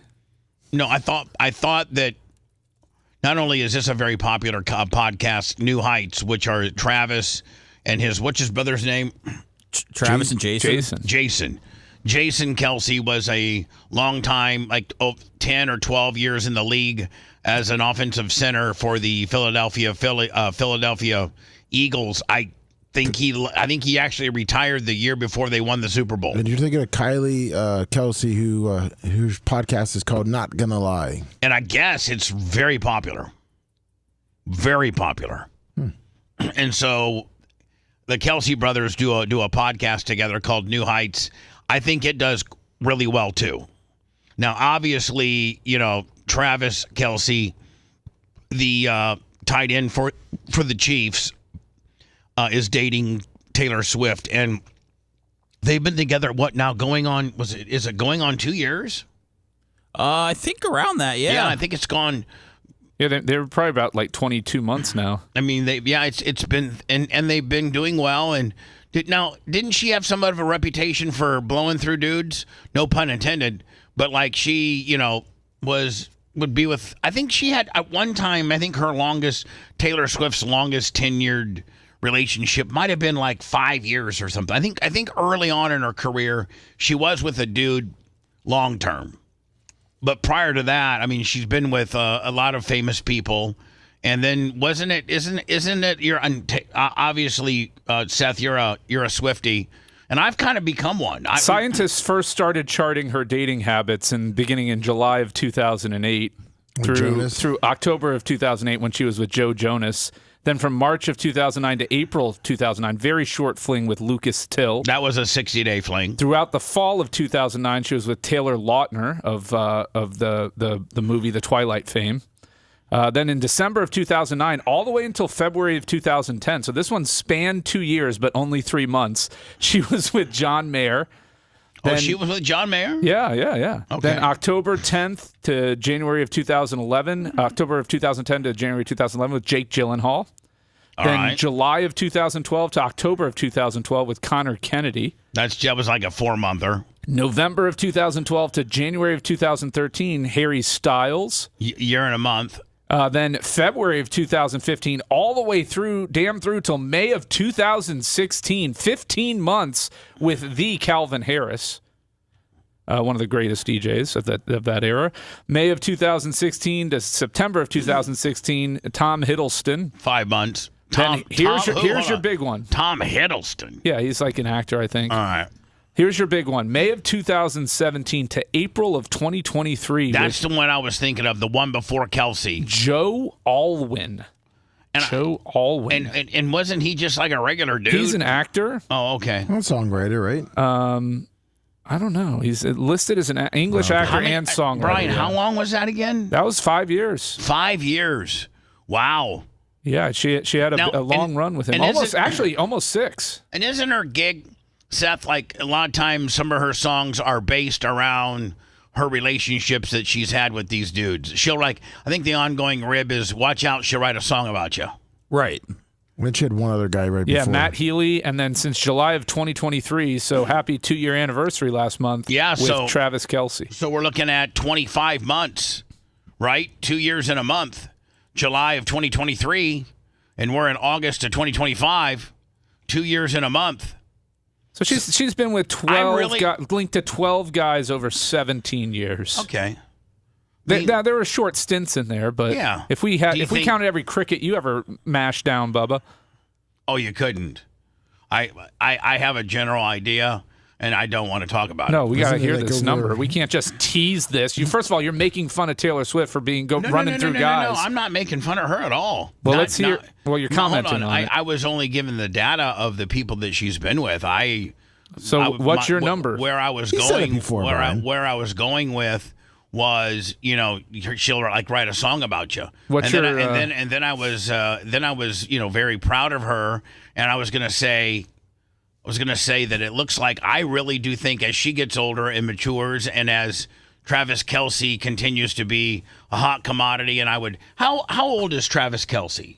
Oh, he's got to be 35, 36. Yeah. So 36. She's 35. She's 35. Yeah. Okay. I mean, maturing. I think she's pretty mature at this point. Yeah. But I mean, when you're at 35, they're both 35. You're not running through dudes at 35. You're starting to slow down, and so she's slowing down.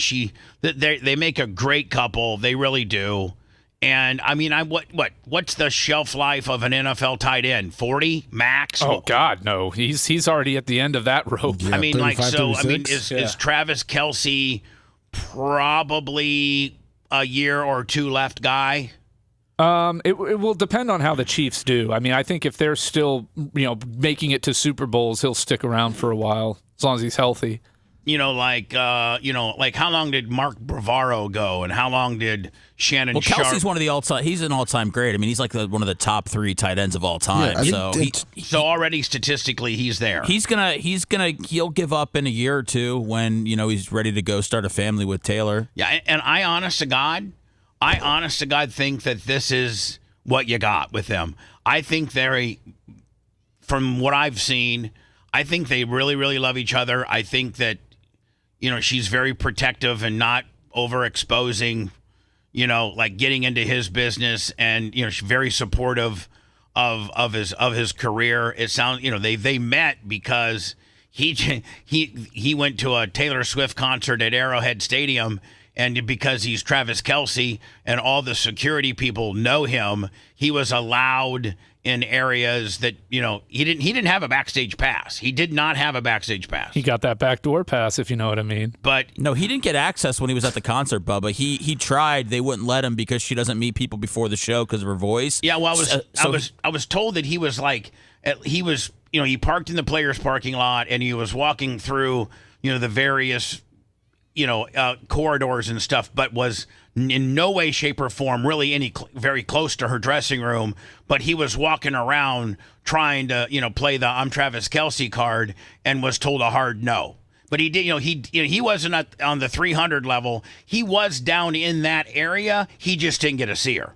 Like I didn't have boots on the ground that were there. I just know that he did not get to do a meet and greet with her. He wanted to exchange friendship bracelets with her, and then he got on his podcast talking about how he wanted to meet her. Then she found out about it, and that's when they met up in New York. And I remember reading something, Seth, where he had gotten down into the corridors and things like that, but she was on the opposite side in a different dressing room. She wasn't in the Chiefs dressing room area. She was in the opposite side.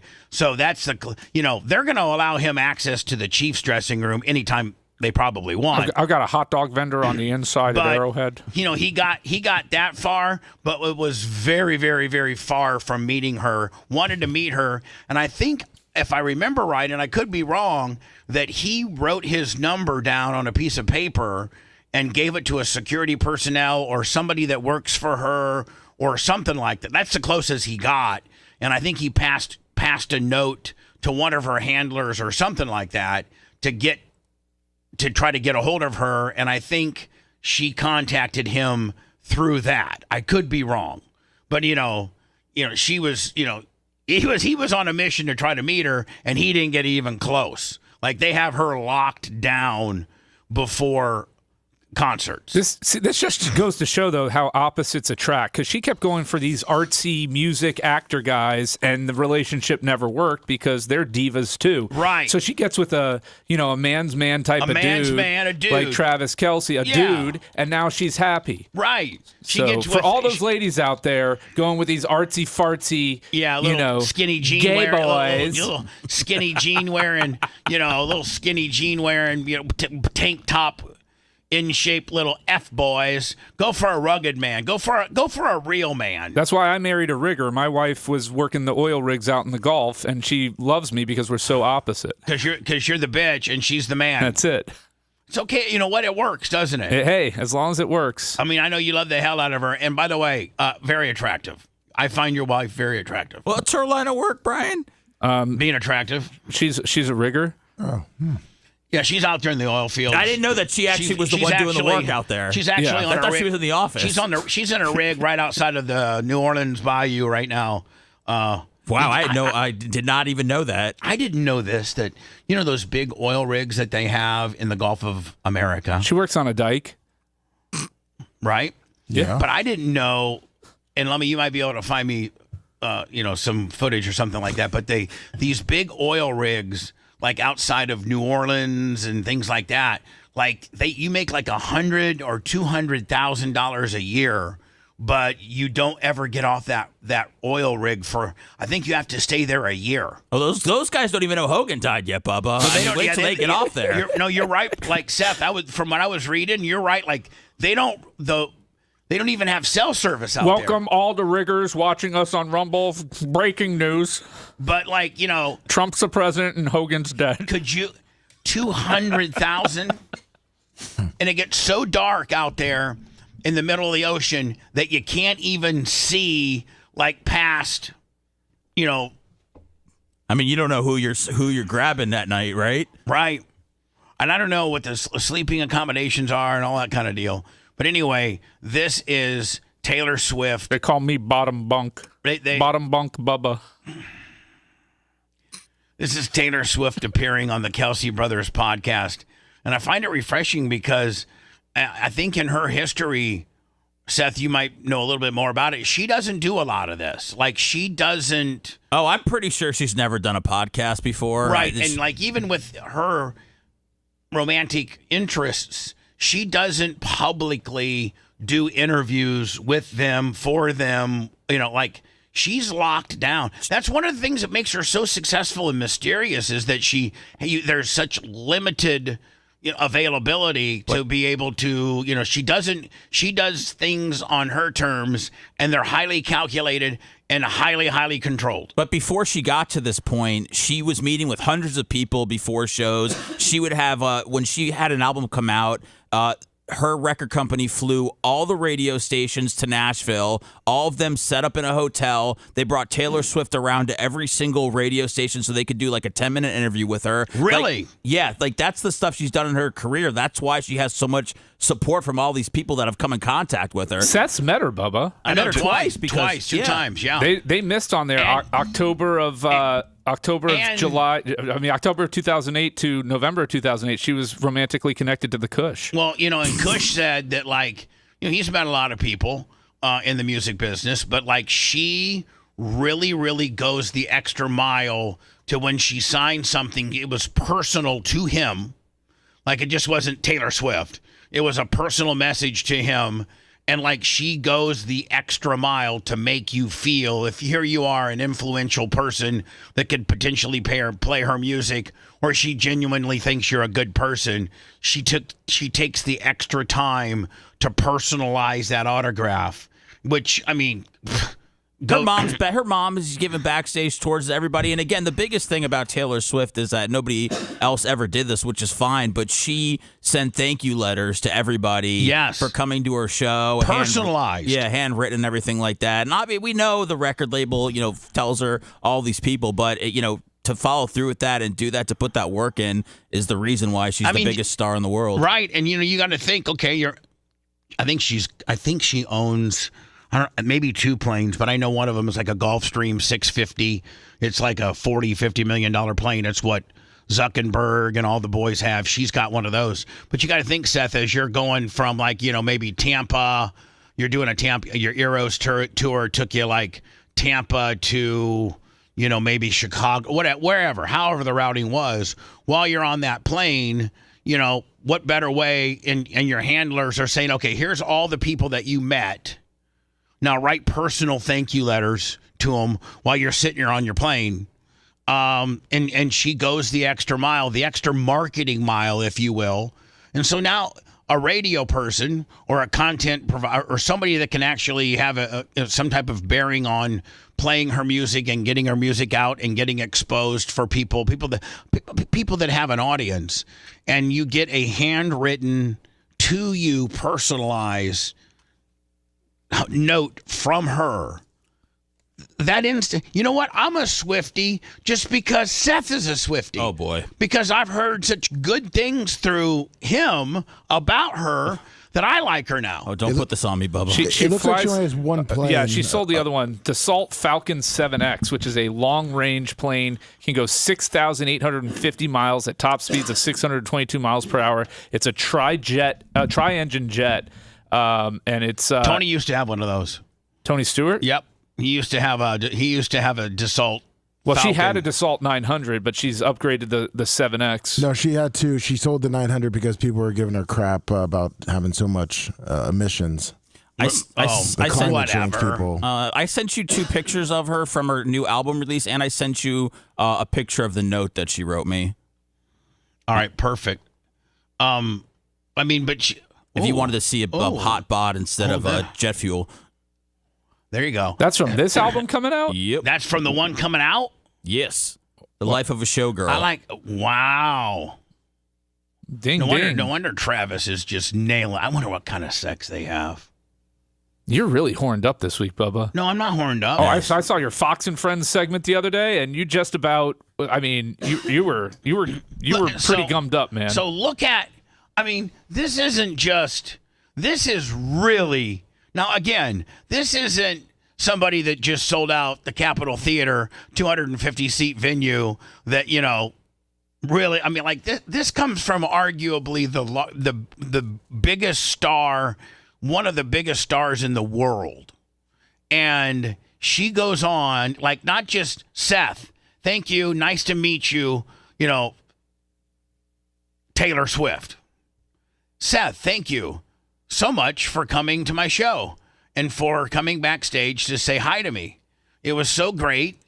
to what's that? See. To see you and Phoebe, even remembered Phoebe's name, and the whole crew.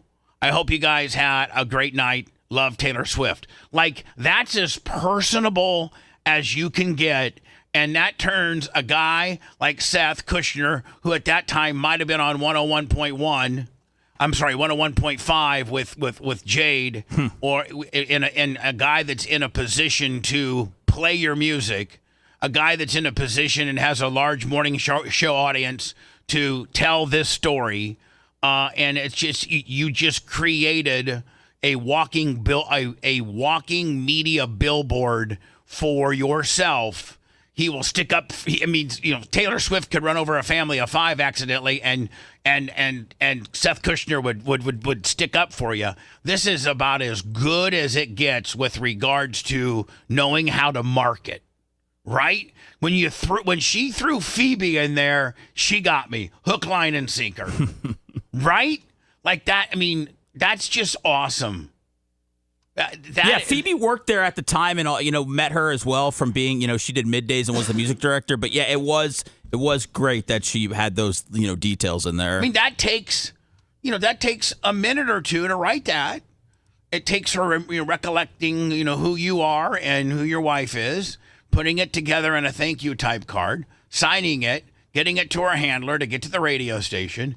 What a shock when you got that. And that they're like, hey, man, Taylor Swift sent you a thank you gimmick. You're thinking that it's literally a thank you gimmick. Seth Kushner, thank you. Good to see you. Nice to meet you. I mean, meeting her was very, very cool. I had no opinion of her when I met her, I think, in 2012. And when she sent that, Bubba, it didn't hit like it would today because she wasn't where she is right now. She was obviously a massive artist back then, but it wasn't anything like it would be if, a note showed up today. Xerxes said Seth 300% got laid that night. By himself. He fapped to that letter, I'm sure. Absolutely. So anyway, man, in a very rare appearance on her, are they engaged or are they just boyfriend-girlfriend? There's a lot of rumors. Yeah. Phoebe has told me from things that she's found on the internet that she believes they're engaged. Okay, and the reason why I mentioned that is because I had seen that too, but I didn't want to look stupid like I do sometimes, when I fall for fake news. Yes.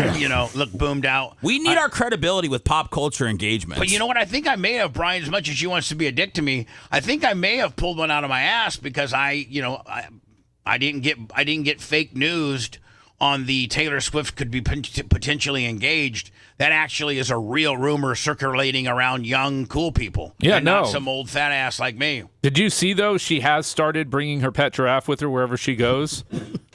No, I've not seen that. Yep. She has a baby giraffe that she got, and she's Did she keep it in her it's flying with her on the jet. Did I see that she sold the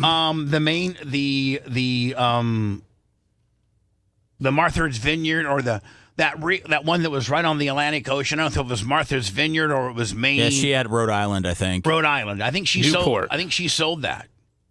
I think she's got platted on where she's got places at. Hey, Alexa, how many houses does Taylor Swift own? 4. From apartmenttherapy.com.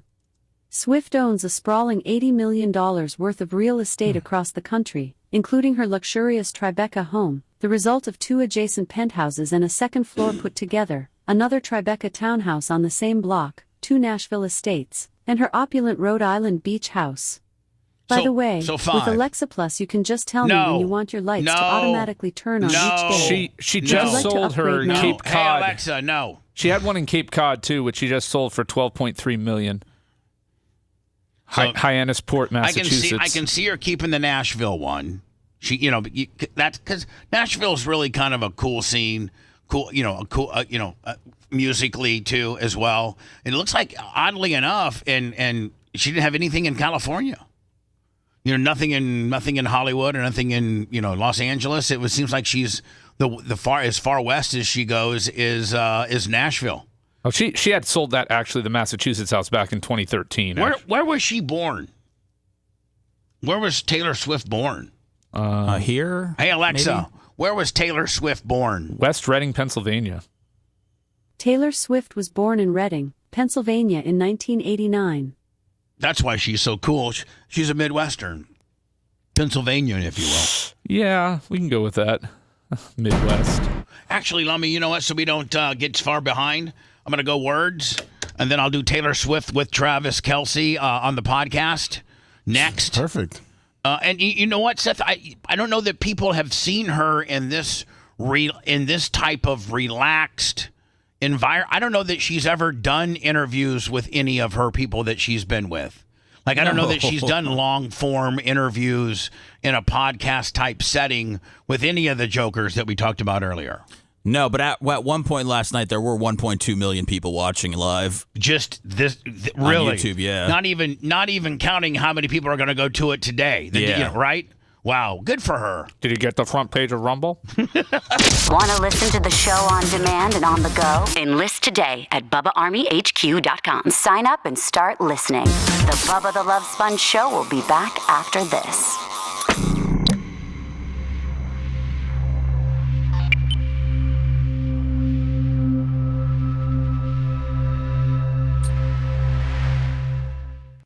Both young when I first saw you, I closed my eyes and the flashback starts. I'm standing there. Hey, how do you want to do the music for the show? Well, that's part of what you're getting paid the big bucks for there, big boy. Now come on, Brian. What? You gotta help him out. I'm sure you want to curate a playlist. Why don't you do an hour? I will. Why don't you put an hour together, and I'll throw an hour together. There you go. All right, sounds good. What's this on? Is this on Twitch? Thank you. Twitch and Rumble? Got your fan picking? See the lights, see the party, the ball gowns. So you're good, bud. No, I'm staying cool over here. See you make your way through the crowd and say hello. Remind me to talk to you about. I don't know if I am. No, it's good. Okay, then I will. Little did I know. Well, I think it's good based on what I know. Oh, fuck me, man. That you were Romeo. Well, you'll be able to sniff through it as whether it's real. Oh, okay. You were throwing pebbles. Take it away, Seth. I don't know that one. And my daddy said, stay away from Juliet. You know this one. Jesse's girl! And I was crying on the staircase, begging you, please don't go. And I said, you don't know this one? You don't know Love Story? Jesse's girl! It's a love story, man. Love me, say that you'll love me? Those cake was $20. Got Loser by Beck. We can do that for you, buddy. There you go. You got $20. In the time of chimpanzees, I was a monkey. Butane in my veins, and I'm out to cut the junkie with the plastic eyeballs. Spray paint the vegetables, dog food stalls with the beefcake pantyhose. Kill the headlights and put it in neutral. Stock car flaming with the loser and the cruise control. Babies in Reno with the vitamin D. Got a couple of couches. Sleep on the love seat. Someone came in saying I'm insane to complain about a shotgun wedding and a stain on my shirt. Don't believe everything that you breathe. You got a parking violation and a maggot on your sleeve. So shave your face with some mace in the dark. Saving all your food stamps and burning down the trailer park. Yo, cut it. Soy un perdedor, I'm a loser, baby. So why don't you kill me? Double barrels, box shot. Soy un perdedor, I'm a loser, baby. So why don't you kill me? You got $20 for this. Forces of evil in a bozo nightmare. Ban all the music with a phony gas chamber, because one's got a weasel and the other's got a flag. One's on the pole, shove the other in the bag with the rerun shows and the cocaine nose job. The daytime crap of a folk finger slob. He hung himself with a guitar string, a slab of turkey neck, and it's hanging from a pigeon wing. You can't write if you can't relate. Trade the cash for the beef, for the body, for the hate, and my time is a piece of wax falling on a termite that's choking on the splinters. There you go. Thank you. Thank you very much. Hopefully we don't get a copyright violation for that.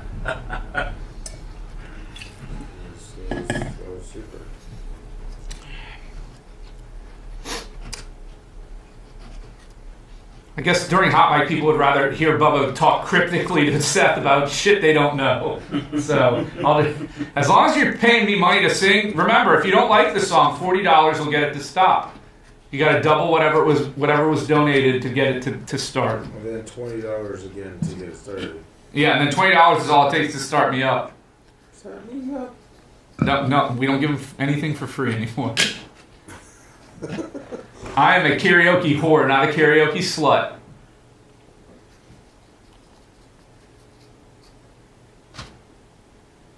If I wanted you to do like a Tool song that was like 7 minutes long, could you play certain parts with your mouth, like just the instrumental parts? If I know it. The part of the problem is it's got to be a song I know. I don't know that I know Hit 'Em Up by Tupac well enough to sing it, but I'll try. Thank you. I'm actually, there's rumors that I may be opening up for Taylor on her next tour.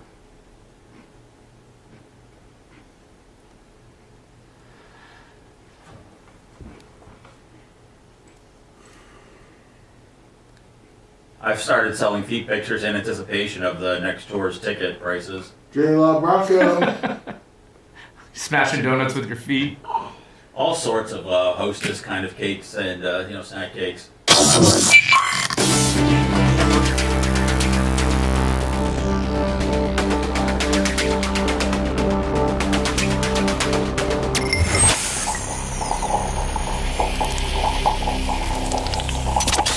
Broadcasting live from the Aquabedo studios. Aquabedo.com/Bubba. It's the Bubba the Love Sponge Show.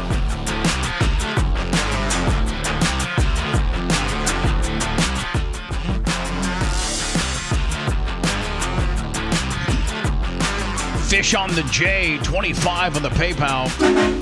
PayPal, Venmo, Cash App, all at the Bubba Army. Appreciate you. As advertised, here is an excerpt, 2 minutes of last night's podcast with Travis Kelce and his brother. Is it Jason? Yes. Yeah, it still is.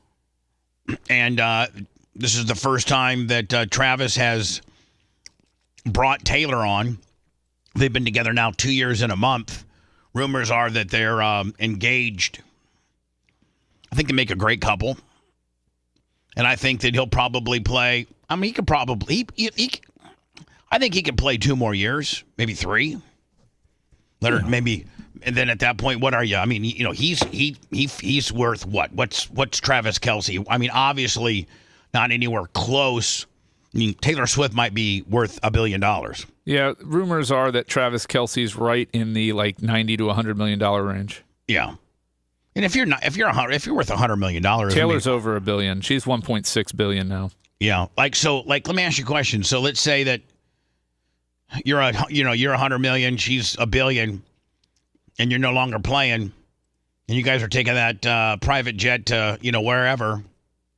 Do you go halves on the fuel? I mean, how do you handle that? How do you be a gentleman?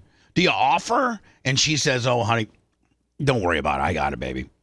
Yeah, probably. You're only $100 million guy. I'm sure he pays for like dinners and stuff, Sure. And she gets the jet fuel.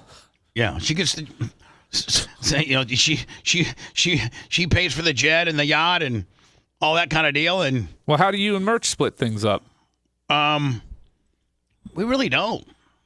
You go Dutch on everything? No, like she pretty much buys it all. Now I know why she doesn't eat when you take her to Longhorn. No, she pretty much buys it all. Ah. I try, but I ain't got a lot of money. You're her sugar baby? I think. I don't know what it is. We don't really buy a lot of stuff. What's your nickname for her? Like your pet name? E.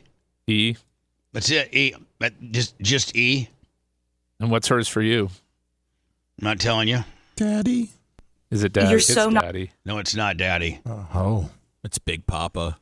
It's whatever. Let's get into the Taylor Swift. I've teased you long enough. Hootie. You're so non-judgmental about people, and you were not judgmental about the fact that I knew nothing about the world you were in. It was the best. You were nice. You were so nice. I got a clean slate. You were like, thank you. You get a clean slate. She doesn't know any of my bad stuff. Are you kidding me? Jason, on our first date, I legitimately asked him what it was like when the Chiefs played the Eagles in the Super Bowl, and he looked across the field, across the line of scrimmage, and saw his brother standing on the other, like 5 feet in front of him on the field. Yeah. And he was like, and he He didn't even look at me. Like, I now know what an insane question that was. He was like, actually, I'm on the offense, and my brother's on the offense, and I'm only on the field at the same time as the defense. I thought everyone was out there at the same time. I thought that the quarterbacks. I mean, that's how you played it on the playground growing up. So I understand if you hadn't like. No, you don't understand. I thought it was like Jared Goff is here and Josh Allen's here, and they're gonna be like. They blow a whistle and then they go at each other and they're like, and it's like, who's gonna win? That's actually. I would love to see Jared Goff play some defense. Let's see Jared Goff on defense. I've got some ideas.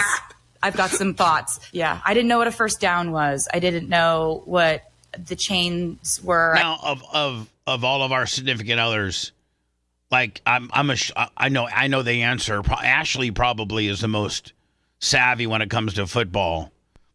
She knows a lot. Merch Crick knows first down and touchdown. She knows quite a bit because she has to watch the Packer game with me every Sunday. That's part of our deal. How about your wife, Brian? Is your wife up to speed on just the fundamental aspects of how football works? Oh yeah. She's in a fantasy league in our neighborhood now again, so she'll be more into it. How about Phoebes? Does Phoebes know the two quarterbacks aren't on the field at the same time? Yeah, I had to. She's pretty into it. I had to delete the Hard Rock app off her phone last night, and she's in Gamblers Anonymous right now. So she was. I heard she was really into parlays. Yeah, she's really into coin flips. She spends all her money on coin flips and prop bets. What a tight end was. I am forever thankful for you diving into the football world wholeheartedly. Oh my God, I fell in love with it. I became obsessed with it. I became like a person who was running through the halls of my house screaming, "We drafted Xavier Worthy!" And my friends are like, who body snatched you? What do you mean we drafted Xavier Worthy? Prior to, obviously she's a fan of football now.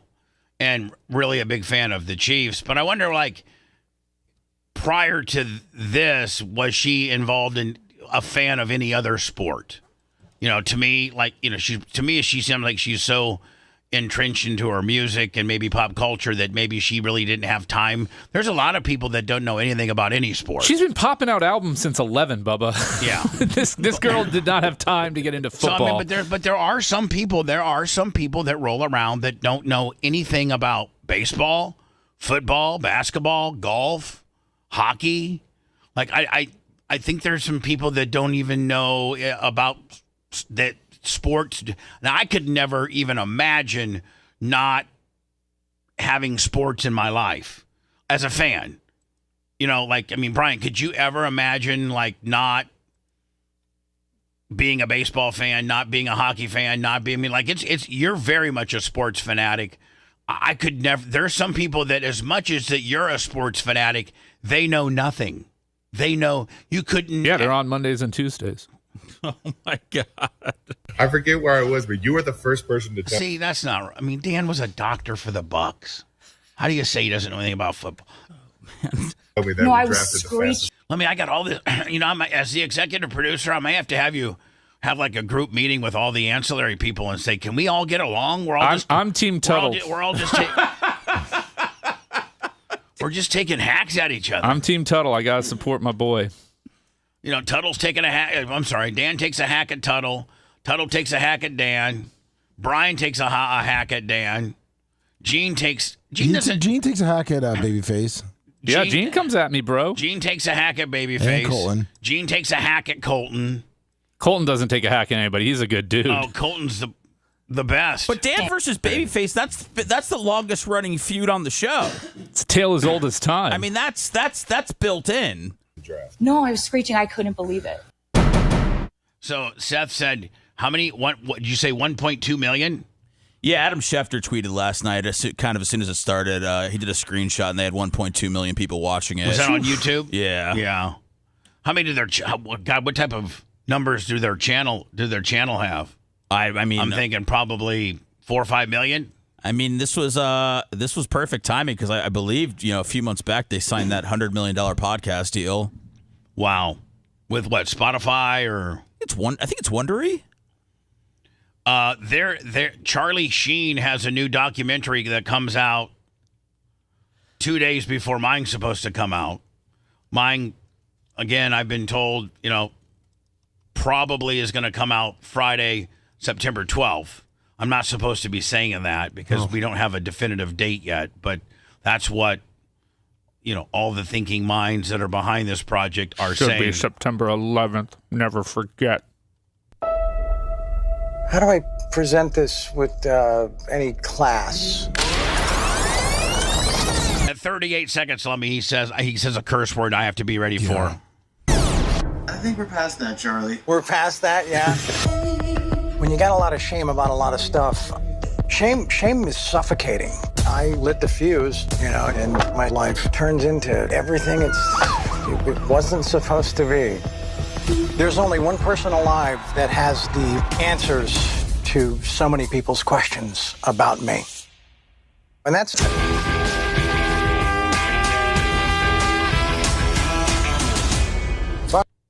action. He's going the distance. He's going for speed. You wanted to like him because he was lovable, brilliant, handsome, charming, and smart. Can you run well, let's ask Alexa. Hey, Alexa, how much is Charlie Sheen worth? Hey, Alexa, how much is Charlie Sheen's personal worth? From CelebrityNetWorth.com. Charlie Sheen is an American actor and producer who has a net worth of $3 million. That's it? He used to be $150 million. He really did. He's lost it all? Yeah. He might be worse off than me. Wait, I'm making a small comeback. Isn't his show still in syndication, though? Wasn't that, what was it, 2.5 Men? Yeah. Yeah, but they stopped showing a lot of his episodes. Yeah. Oh, okay. When he went on the tiger blood rant, when he started going crazy. And then he got AIDS? He got it cured by a scorpion in Mexico, I think. He did? Yeah. Charlie's a crybaby. Did he do the Magic Johnson deal? Where you go to Mexico and they put you in a medical room and they suck out all your blood and they keep just enough blood to keep you alive, and then they start putting in brand new blood, and then they take out the old blood and put the new blood in, and then they microwave your old blood and have it ready to go for when you need another. That's what I heard. This big Mexico how to cure AIDS high spot went, something along those lines. Jeez. Pussy bitch. Charlie's career really took off. And the whole world goes, he's the fucking guy. Oh. Imagine what that did to my head. He was the highest paid TV star of all time. Everything was fine. Wasn't he at one time making... will you research? I think at one time when he did 2.5 Men, wasn't he making like 2.5 or 3 million an episode, something like that? 25 million, 30 million for the season. I don't know, something like that. While I'll find it. Nobody got hurt, nobody got arrested. For a while. 1.8 million per episode. It looks like he also gave up a lot of his writing credits too for a payout. Because he went from 300 to 1.8 million per episode, and his reduction in pay to 27 million because he gave up some of his profit sharing in the show. Yeah, 825 to 875 to 1.8 million. Whew. So he started out at 825. No, that's not where he started. I think he started out in the 300s, like 300,000 per show. Oh no, 800,000 per episode for season 1. So he only had small escalations between 1 and 6, and then 7 he blew up to 1.8. But I don't know how many seasons he had of those. I think he had more seasons of the lower amount because I think he was canceled. I think he got canceled at season 11 or something like that. Yeah, I don't know. And he started experimenting with everything. When it started to change, it was quick. He kept saying, no, I'm in the hospital now, but next week I'll be ready for the show. When Charlie said that he was smoking 7-gram rocks, he was smoking 7-gram rocks. Because he's going the distance. He testified against me, and I went to jail. I was aware things were coming unglued. Didn't Heidi Fleiss, he was the one that he'd get all his whores from, right? And I think that's one of the reasons why I think Charlie might have been one of the people the cops talked to and testified against she said he testified against me and I went to jail. Yeah, he was with her prostitutes 27 times and had paid them over $53,500. It looks like he was supposed to be making about $100 million in syndication each year, but because he sold a lot of his percentage off, he makes about $25 million a year. I was aware things were coming. Well, if he makes $25 million, there's million, no way he has a $3 million yeah, if net he makes worth. 25, he has a lot of debt and also, I guess, child support payments. How many kids he got? Unglued. Winning! I can't imagine being my dad. Going to have really hurt the people I love. You can't really have a He's relationship got 5 with someone. kids and one grandchild. Yeah, that's probably on a conservative thing, $30,000 a kid a month. $30,000 a kid a month. That's probably conservative. Going through addiction. Now, Charlie, sober, he's going to tell you the truth. The stuff that I plan on sharing, I had made a sacred vow to only reveal to a therapist. Is there going to be anything off limits? No. Because he's going the distance. Man, well produced, too. Very well produced. September 10th, only on Netflix. I can't wait, Lummy, to get the go-ahead from the documentary people for me to play my trailer. I think they just finished up my trailer. And I don't know what the strategy is to, when we can start playing it. And I do know that they were tossing around. Let me see. I got my calendar here. I think it might have been Wednesday the 4th. Here, let me see here. Just a week before it comes out? No. Wednesday the 3rd. Yeah, because it comes out supposedly on Friday the 12th, and they wanted to start the pre-sale on Wednesday the 3rd. When did your media tour begin? They're working on that right now. As to in-person versus Zoom. And there's really only 2, maybe 3 people that really don't do Zoom. Everybody else will do Zoom. But, I think a lot of them are in person. So yeah, it's better that way. Oh, you got to be. I didn't know Jerry Jones had level 4 melanoma, and he beat it. Oof. He beat it by going to Houston and doing these being part of these clinical trials on an unapproved medicine. Ivermectin. Yeah, probably. But he said Dallas Cowboys owners Jerry Jones said in an interview that he dealt with stage 4 melanoma, and an experimental trial an experimental trial drug saved his life. So how old is he now? He's 80, 82? Yeah, I know he's over 80. He's over 80. I don't think the Cowboys will ever win did they bring back McCarthy? No. No, where McCarthy got fired, right? Yes. And where did he go? Did he end up anywhere? No. He's done. 82, Jerry Jones. Brian Schottenheimer is their current coach. Marty's son? Yes. And McCarthy gone? Yes. When we come back, Lummy, we're going to get into the Vince McMahon stuff. We got some Hulk Hogan stuff. As you know, Lummy, we are trying desperately to maybe Brian might be able to help us because he's really good at this, but we're trying to desperately get a hold of the 911 call, some body cam footage from police officers. We've been told by some really reliable sources that within the body cam police officer that were on the scene body cam cameras, that might answer a few of our questions that we have. I've also been I've been documenting and saving all the correspondence from people, nurses and things like that have asked me to really, really, really do a deep dive into this Dr. Fitzgerald person.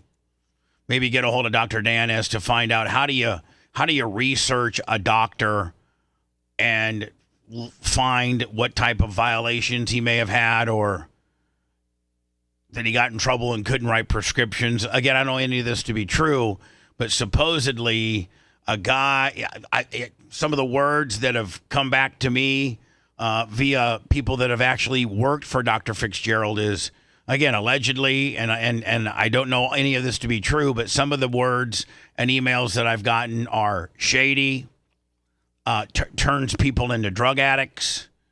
You know, let me end. You're familiar with Dr. Fitzgerald, and Yes. you've heard the very same things. Like he again, in my opinion, like a borderline pill mill doc. Yeah, 20 something years ago when I was in high school and out of high school, a lot of kids went to him. Maybe for pills. we need to do a deep dive on him. And if a guy that's got that checkered past, It was a different era. Everybody was giving out pills back then. I know, but I heard that he still does it. And I heard that he's been maybe have been disciplined by the state of Florida. I don't know. I'm looking into it. Again, I don't know any of this to be true, but it's just one of the big whodunits in the Hogan high spot. But why would that doctor, who potentially has had a run-in with the medical board, potentially, I don't know, and who is Hogan's primary physician. Blue Stiller, $40. And at the end of the day, man, I don't think that your primary physician should be the person that is the investigative portion of your death certificate, due to the fact that, you know, if they prescribed you something illicit or something that you shouldn't have been taken or something that you could have abused and overdosed on, they're not going to tell on themselves. Terry Bollea died of a reaction from the opioids that I gave him in conjunction with heart medicine, in conjunction with the kidney dialysis port. No, you just write, you know, heart attack, AFib. And so I think you start sniffing around on the doctor. Now, Clearwater PD couldn't be any more hard to deal with than what they have. Lummy has put request after request after request. And now they're saying, Brian, now remember, Brian, the reason why the medical examiner didn't do any type of, you know, looking into this is because there was no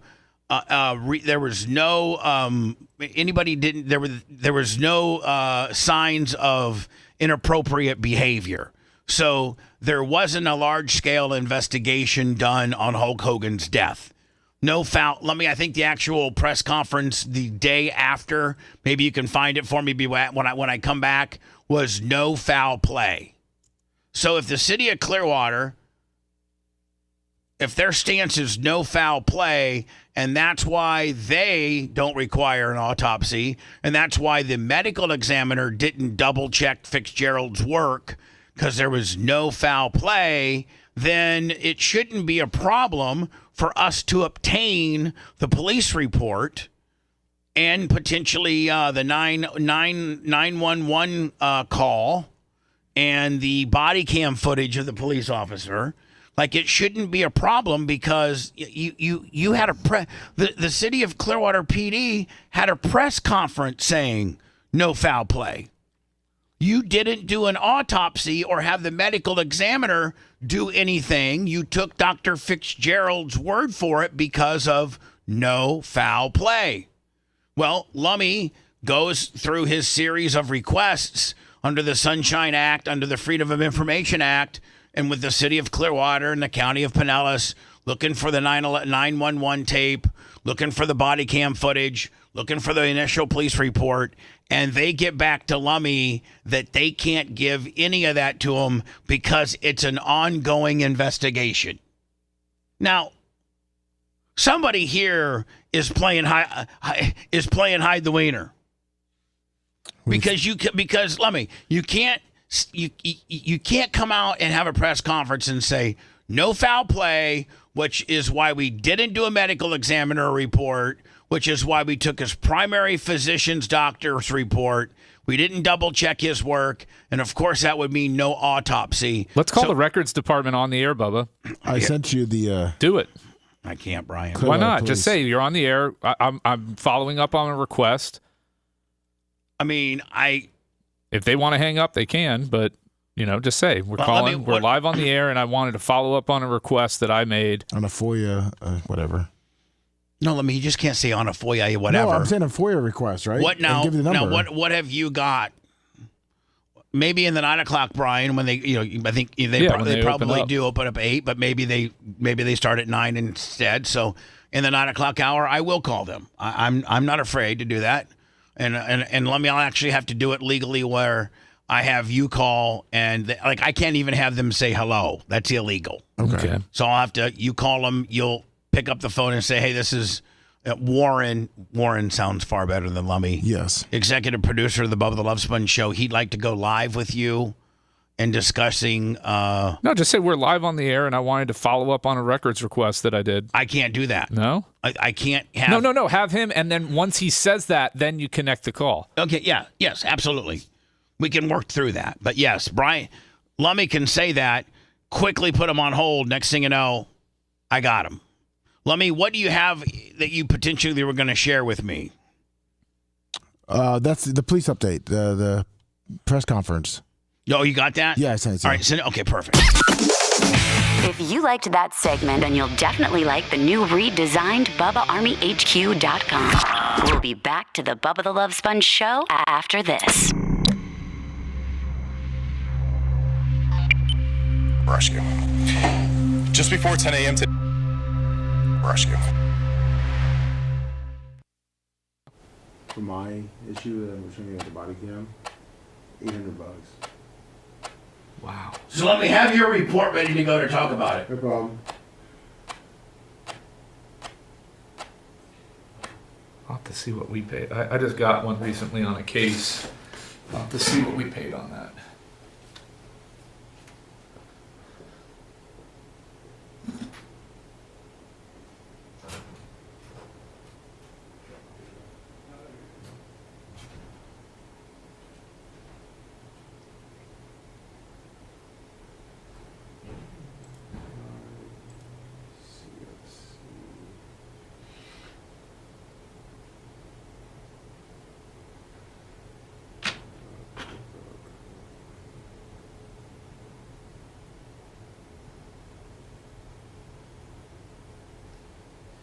Brian did get glycerine paid for. Yes, he did. $40.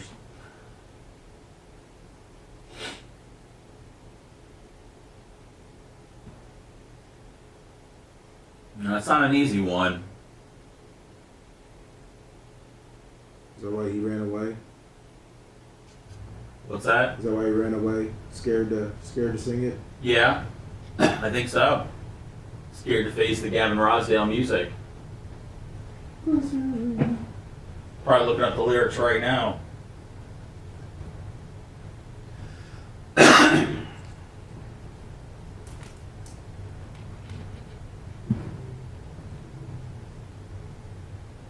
For $15,000 in November, I could take a 10-day, 9-night cruise to Antarctica. Oh, nice. A conscious mindfulness expedition to the 7th continent.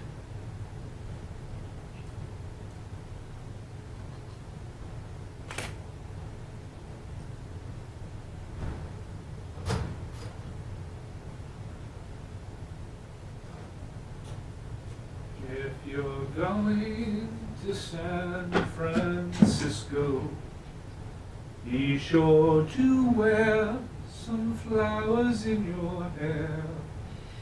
You know that one? No, I just like making deep eye contact with you when you're singing. Yeah. You like that I return it?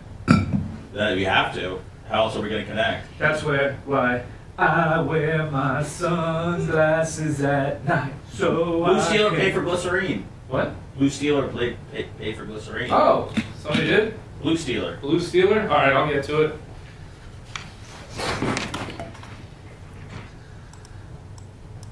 I won't let the days go by. Do you want to go on a cruise to Antarctica? I'm good on that. It must be your skin I'm sinking in. It must be for real, 'cause now I can feel I don't mind. It's not my kind, it's not my time to wonder why. Everything gone white, everything's gray. Now you're here, now your way. I don't want this, remember that. I'll never forget where you're at. Don't let the days go by. Glycerine, glycerine. I'm never alone. I'm alone all the time. Are you at one? Do you lie? We live in a wheel where everyone steals. But when we rise, it's like strawberry fields. Treated you bad, you bruised my face. Now, is he reading that, or he just knows off? Couldn't love you more, you got a beautiful taste. Don't let the days go by. Could have been easier on you. I couldn't change though I wanted to. It should have been easier by 3. Our old friend Fear and you and me. Glycerine, glycerine. Thank you. Bubba, some of the songs I know most of the music, but I will pull up the lyrics just to kind of make sure I'm singing the right parts and the right words in the right places. Just so you know. That's a new game called Retraction.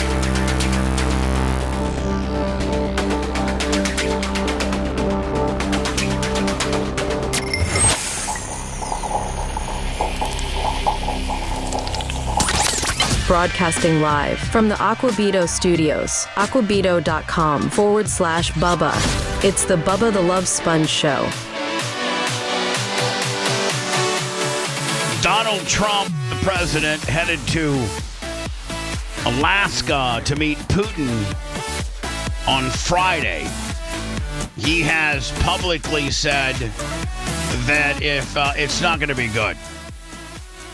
Breaking news, Trump says it's going to be very severe consequences if Putin doesn't agree to stop the war after Friday's summit. I'm just telling you. I mean, Brian, you are as politically savvy as anybody that I know. You're very you tend to lean. I don't know. I think the Democratic Party has kind of left you a little bit. No pun centrist. No pun intended. But I think you're not nearly as blue as you used to be, because blue has changed. I think you're more purple than ever. I'm purple, dabba-dee-dabba-die. And so what do you think the outcome of this is going to be? Because, Putin is just, maybe even more so, a megalomania, narcissistic. He's even told no less than Donald Trump is. So, it's like you got two people cut from the same fabric. I don't know that those people can negotiate. Yeah, I don't know that this summit's going to lead to a whole lot unless they're cutting side deals and things like that. But, it's not going to be tenable that Russia just gets to keep all the territory that they took. And NATO's not going to want that. Europe's not going to want that. Ukraine's not going to want that. It's a tough situation. And part of his problem is it's all self-created. When you overpromise and underdeliver, like, oh, the war would have never started if I was in office. I can get it done in a day in a phone call. Yeah, but hold on. It's really not his. I mean, I know that he said that, and you're right. He overpromised and he underdelivered on that campaign promise. But, he's not the one that, that was there when this started. And he's not the one that virtually, I don't know. And listen, I'm not making this. Please do not take this with me engaging you as a Trump versus Biden situation. I'm just saying to you in a conversational type way is, Biden didn't do anything. He didn't do anything with regards to having a resolve in this situation. No. So, Trump obviously is going to say, I can get it done. I can get it done by the Friday after I get on. And obviously he can't. But I do think that he's is a better negotiator, might be more respected than Sleepy Joe. Well, he knows the day of the week. Right. I mean, that's Right. that's an advantage. Right. So, and he is making an effort. Now, what is your prediction? So he's there. He hasn't got it done as to what he promised. He hasn't got it done in the time frame. He hasn't got it done at all. He got, in fact, the meeting with, I think he just recently became better with Zelensky, but there was a part where, remember when he was first in office and they were by the fireplace and he was telling Zelensky, he was kind of cutting a promo on Zelensky. You don't have any of the cards. I have all the cards. Right. And Zelensky was kind of being, not following protocol, presidential protocol, or even really respecting the office. He was kind of being a dick. And, obviously Trump had his problems with him at that point. But, Putin's a whole different animal. And so your prediction is really nothing's going to be resolved at all? Not from this meeting directly. I don't think so. That would be my guess. Now, Trump has already said, he's backing down on it and, saying, hey, it's unlikely that we're going to get an agreement. Yeah, but he said, just like what I read a minute ago, they're going to suffer consequences. So, is that a direct threat to, us getting more involved on the Ukrainian side and, fighting Russia, if you will? I negotiate all the time. And if I'm going into a mediation, I don't before the mediation start threatening the other side. It is a tactic, but if you really want to get a resolution, you want everybody coming to the table with the coolest heads possible. I mean, he's already turning the temperature up with the discussion of what he's going to do if they don't acquiesce. Do you think that they could ever, Putin and Zelensky could ever be in the same room? Yes. Okay. I think physically they could be in the same room, yes. Right. And, do you think that that's how it gets done? Being the moderator, how I've been in mediation before, and you know how that works, where you and me and my attorneys are in one room, and who you're mediating against is in another room, and you have a retired judge. In my case, retired judges do most mediations, and they go back and forth, from room to room, and try to work out a deal to avoid litigation. So, a lot of times deals only get done when the parties are in the general proximity of each other, and it's immediate, and you can, there's no phone calls, emails, person A, person B, mediator C is there, and that's how a deal gets done. Now, I know Zelensky certainly doesn't want this to continue on. It's depleting. It's just not good. It's probably worse for him than it is Russia. But I also have to think that Putin doesn't want this. War costs a lot of money. War's not good. You get NATO and America and various other places that are putting sanctions on your oil, your import of grain. You just got a lot of effery that's happening. Do you think that Putin, under the right conditions, would agree to something? Well, I think what he wants is all of eastern Ukraine, and that's clearly not in the cards for what is going to be given to him, voluntarily. It's a tough situation. It's a tough situation. I mean, is Putin such a dick? Yes. That he is, his rebuttal back to Trump is, this is what I want, and if I don't get it, I'm just going to keep fighting. Yeah. And then what would Donald Trump come back with? Well, let me tell you something. If you're going to keep fighting, then we're going to have to join, even get behind Ukraine even more, Putin, and it's going to be a lot harder, and you're going to deplete a lot of your resources. Is it going to be more of a sanctions thing, or is it going to be a fighting thing? I think it's going to end up a fighting thing. I mean, the first step is usually the economic sanctions, and you try and starve them out. But have we done that? Haven't we already? Yeah, we did that right away at the start, and it hasn't worked. Their currency tanked, and they were in trouble. But they've gotten with their world partners that support them. The Pakistanis, the Iranians, North Korea, the Chinese. And so that axis of evil is helping prop them up. So what happens? I mean, They're going to meet. They're going to talk. Nothing substantial is going to happen. Trump will fire off some sort of sanctions. Putin will respond with some sort of bombing of something in Ukraine, and then you'll wake up on Monday and you'll come to work just like the rest of us. And here's the deal. I mean, has the Israeli Hamas Gaza has that been resolved? No. I'm hearing, you get different Benji just said the other day he wants to just take it over at this point now.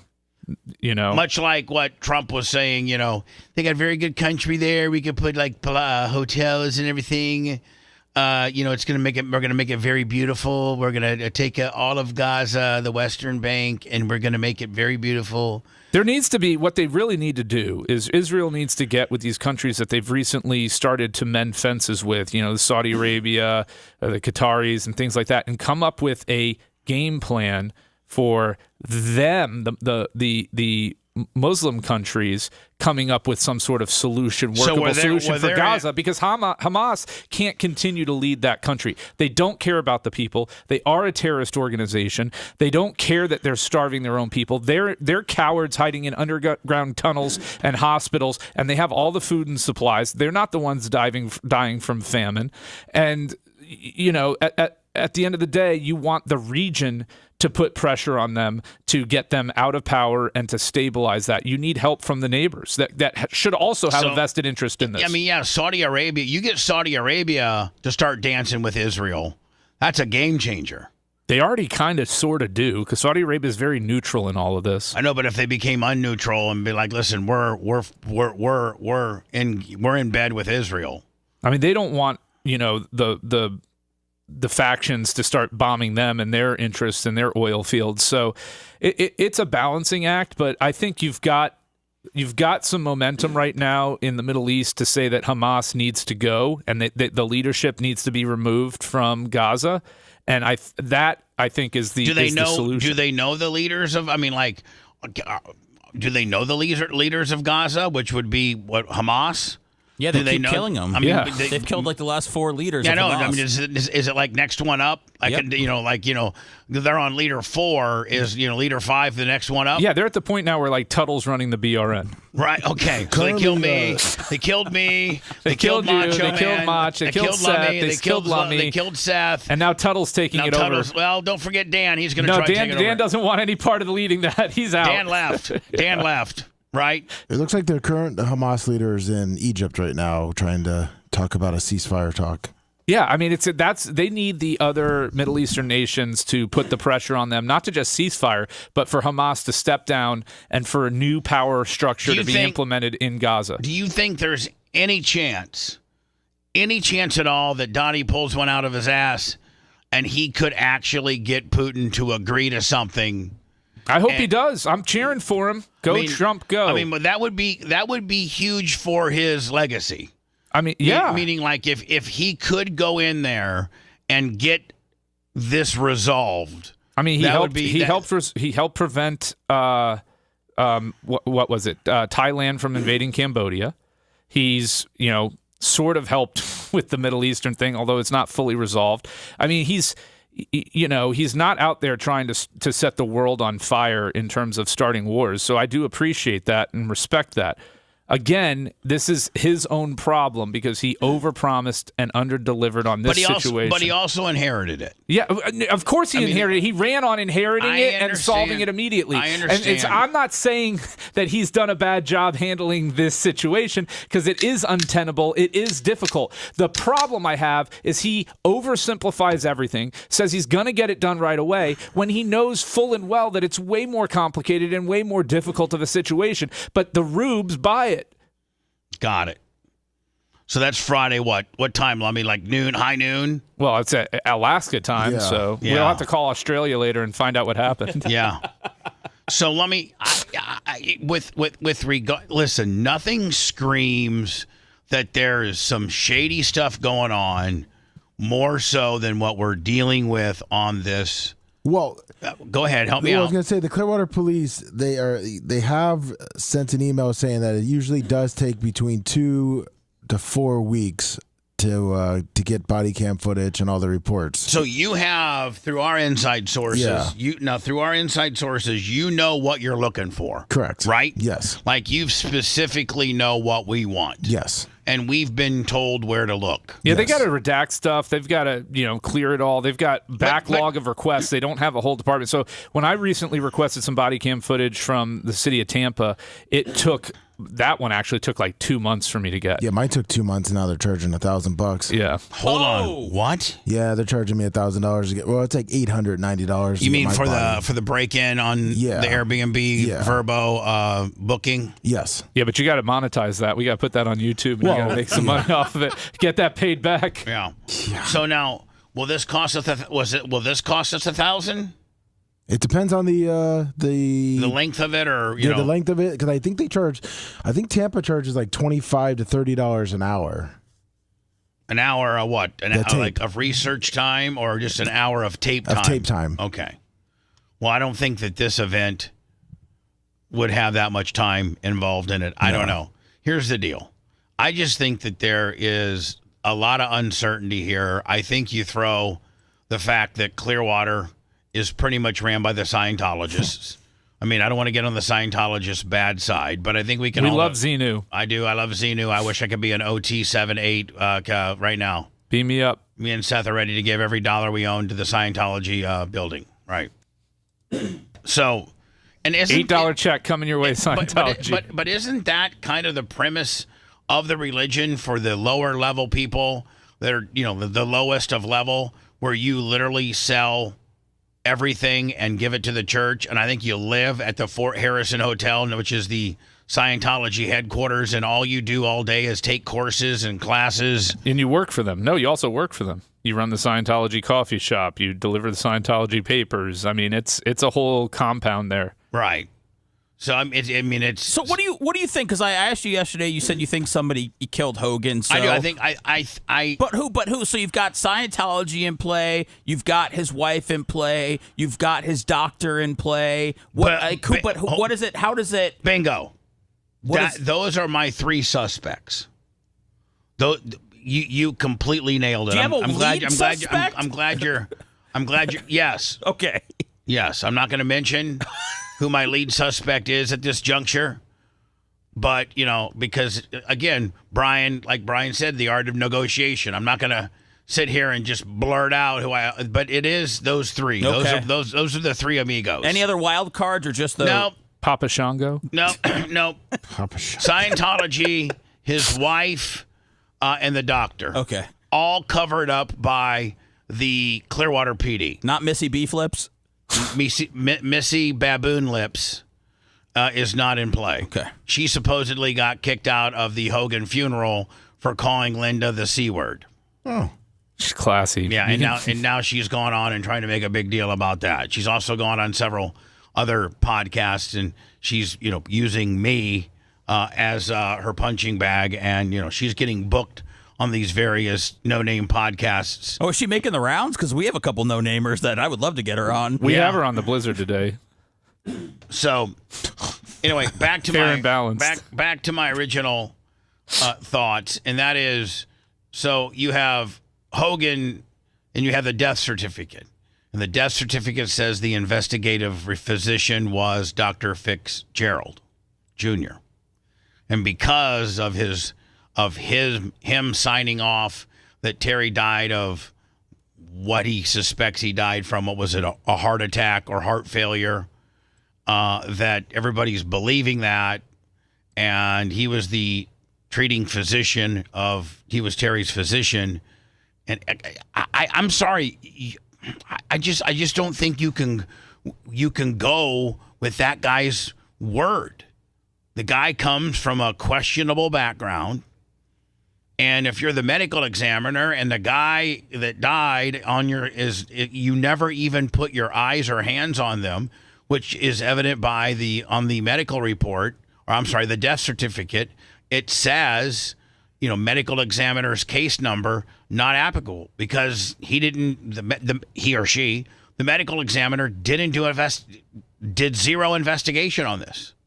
Now, literally, I don't know when this was, Oh, this was at 1:31. So Hogan was pronounced dead on July. We 76, $28. Thank you. July 20. Oh, I got it on my case thing here. July 24th. On July 24th, one day before his 10-year anniversary of saying the N-word. Oh, that's amazing. But on July 24th, emergency personnel were dispatched to his house at approximately 9:44. I want to know what time the 911 call was placed, and it said in the report that we are, in the information we're getting, is it took 5 minutes for the medical people to get there. And so they put him in. They said he was dead when they walked in. That's one of the reasons why they're not giving us the police cam footage, is because they say it shows a dead body. Yes. And so we've gotten all these excuses from the Clearwater PD and the Freedom of Information Act and our FOIA requests and things like that. And so we've tried everything. And there was a nurse from Tampa General. There was a rehabilitative person and his wife. Those were the three people that were there when the Clearwater PD got there. Upon receiving the 911 call. Now, the rehabilitative person speaks to the police officer and gives some telling details as to their opinion as to what is happening and why we have a dead Hulk Hogan on our hands. Do you want exact times real quick on the 911 call? Yeah. Okay. 911 call, 9:51 a.m. 9:51 is when Colorado, 123 El Dorado Avenue calls 911, which is what time? 9:51. 9:51. Medical dispatch time, 9:51. Medical arrival time, 9:56. 5 minutes. Police request dispatch time, 10:19. Police arrival time, 10:23. Transport time, 10:32. Time of death, 11:17. So they were there well over an hour, right? No, less of that. Because they said they got there at 9:56 and they transported them at 10:32. All right, so 30, 40, what, Brian, 45 minutes or so? Yeah, in that range. And so it's 36 minutes, 37 minutes. We've requested all body cam footage of people there. They're saying no. Now, the reason why they're telling us no, Lummy, you might be able to read from your rejection letter, is they're saying the reason why we can't release any of this, including the police report, just the written police report, we can't even get that because they're saying it's an active investigation. Am I correct? Yes. Everything that we've requested, from police body cam video to the 911 call to the communications that the ambulance had to the hospital, and to the police body cam footage, we can't get any of it because they say it's an open investigation. Well, that doesn't make any sense because you had this press conference. He died at 11:17, did you say? Yes. 2 hours later, I don't know if this is your chief or this is, I don't know what his rank is. I think he looks to be a captain or the under chief. They come out this day of, 2 hours later, they come out with this explanation. Rescue. Just before 10 a.m. today, Clearwater Fire and Rescue, along with the Clearwater Police Department, responded to a house in the 1000 block of El Dorado Avenue for a medical-related call. It was discovered at that time Terry Bollea, also known as Hulk Hogan, was experiencing a serious medical-related issue. Personnel provided medical treatment at that time and transported Mr. Bollea to Morton Plant Hospital, where he died at 11:17 a.m. The Clearwater Police Department is conducting a death investigation, which is standard in these types of cases. There are no signs of foul play or suspicious activity related pause to it, Bubba. He said they're conducting an investigation. So he said right there is an investigation. The police department is conducting a death investigation, which is standard in these types of cases. All right. There you have it. That's why. There are no signs of foul play or suspicious activity related to this call for service at this time. At this time. Our personnel is providing the family with the necessary resources. I'm strongly encouraging everyone to keep the family in their thoughts and respect their privacy during this difficult time. We will not be answering any questions, but we will provide additional information when it becomes available. Why not answer any questions? Because they don't have any information to answer questions on yet. It's an open investigation. All right, buddy, gotcha. Any public records? What's This that? is Major Nate. I can tell by his butter bars right there. He's a major. Request Nate Fester. should be filed through our public records section. Hold on. Lummy is telling us how we get it. Listen. Any public records request should be filed through our public records section with the Clearwater Police Department. Got that, Lummy? Check. Which you've already been dealing with, right? Check. No records will be released today. Our thoughts are with the family, and again, we ask everyone to respect their privacy during this difficult time. Thank you. So, Lummy, I mean, what? It's been 3 weeks today? Yes, It's been 3 weeks today. It'll almost be within like the next 45 minutes, 3 weeks to the minute that Hogan died. Brian, hour and 13. Brian, I'm sorry. Brian, you deal with this sort of thing all the time in your personal injury portion of your firm. What, how long does this sort of thing, investigation, if you will, take usually? I mean, it can be a couple months until they wrap it up. Yeah, for real? Yeah, absolutely. I sent absolutely, Brian. And then they have to redact the videos and potentially some of the records. They can't keep Hogan on ice, for this long because they're saying, I mean, Sky, the wife, is like, well, is this an update, Lummy? What did you send me? Oh, I was saying I sent Brian the email we got with all the what they answered so he could look at it. The three things that they said why they couldn't give it to us right now. Well, Sky, came out and said that Terry has not, I think this was maybe a week ago. And here's the thing, in his casket during his funeral, was that just a dummy casket? Was that just a show casket? Because if he's going to be cremated and she potentially might have an autopsy because of the public pressure, then I guarantee you there was not a body in that box. Right? Correct. So at that point, I mean, it's formatics at this point. Can you have a funeral without a coffin? I mean, I think you can if you have the urn up there. But at this point, he's not been cremated because, I mean, listen, there's a lot. I mean, is everybody just gonna? Am I the only one that's going to be adversarial about this and ask questions because there's some things that aren't lining up? Or am I just supposed to be a tongue-wagging bootlicker and just lay down and take for whatever they say happened? Because I'm telling you right now, man, I've heard reports that he died in a recliner. I've heard reports that he died while doing breath exercises.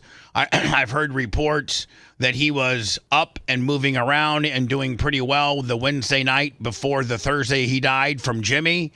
Again, I've heard reports, and it was stated in the medical report that he had leukemia and was scheduled to start dialysis the week, 3 or 4 days after he, I think he died on a Thursday. I think Monday he was scheduled to start dialysis. Brian, my question to you is, when you start dialysis, they usually port you. They put a port in you or two. Sometimes a supply and sometimes a return port. But, was he ported? And if you are ported, meaning you have this big, like a big circle thing that they usually tie into your neck, and that's where they administer the radiation or the chemotherapy or whatever type, whether it was on the leukemia cancer side of it or whether it's on the kidney dialysis side of it, you're ported. And if you would do a toxology report because you're going to have an autopsy, then that would potentially show that there was no foul play. Nobody stuck anything into his port. And, Now, does it matter? Because Jimmy Hart's come out and said now that he didn't actually talk to Hogan or see Hogan on Wednesday. His Hogan's assistant Now what? is Now, the one see, that was saying that he was doing great. See, that's completely misleading because he up until you just telling me this at 8:42 Thursday, August 14th, Jimmy led everybody to believe that he was there. Yes, Hart had called Hogan on Wednesday and spoke with his assistant, who reassured him that Hogan was doing great. So there's just so many. He keeps on dancing, baby. There's just so many whodunits on this whole situation. You know, and the reason why there was no autopsy is because there's no foul play, so they say, but there's still an open investigation. And so, I mean, it looks like this is not going to be resolved anytime soon. And to me, it looks like Brian, on the surface, am I just digging too deep and trying to be, Johnny Peoples Hammer here and make something about nothing? Or is there enough shady business or uncertainty, if you will, that would lead somebody to start asking some questions? I mean, it would appear that there's some sort of investigation still ongoing. Now, that could just be speak to slow down the release of this, or it could actually be. But I don't think we know, and that's okay. Here's the deal. There's time for this to come out. We can get another 3-4 months run out of this, buddy. Sure we can. What I'm saying is, like, would you, if you were the family, if you were Brooke, and full disclosure, I've been speaking with Brooke. And if you're Brooke, and you don't have anything to gain financially from whatever they find, you just want to know what happened to your dad. Right. That's it. Get with the decision makers and the people who have the power to do that. She might want to join Scientology then. Well, whatever it may be. but and she just, like, they tell me the reason why there was no autopsy done is because there was nothing shady or they didn't question anything. And now 3 weeks removed from the situation, and there's all this, cover up and refusal to release information. And, again, am I the only one that's, why are you questioning yourself now? I don't know. I'm just saying, are they going to play the long game on this, Brian, and just hope that everybody forgets about it? And, let's not forget, I think Sky Daily did publicly say that she was considering an autopsy. Now, the thing about it is, because Brooke has told me, that an autopsy can only be requested by the wife. Well, yeah, next of kin. Or husband, if it was the one, spouse. If he had died with no spouse, it would be his children then. Right.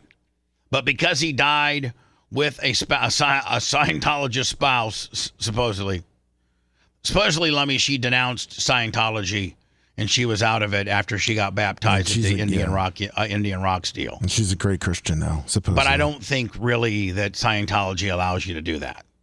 I think they allowed you to put a pause, on your Scientology when you're going to potentially be married to the most famous man in the world, which could be, Brian, I've seen reports that even if Hogan did not include her in his will or his trust or anything at all, that she gets at least 30%. Yeah, Florida law protects a dying a surviving spouse because they don't want people being left destitute and becoming, reliant on the state. Right. Well, she gets 30 points.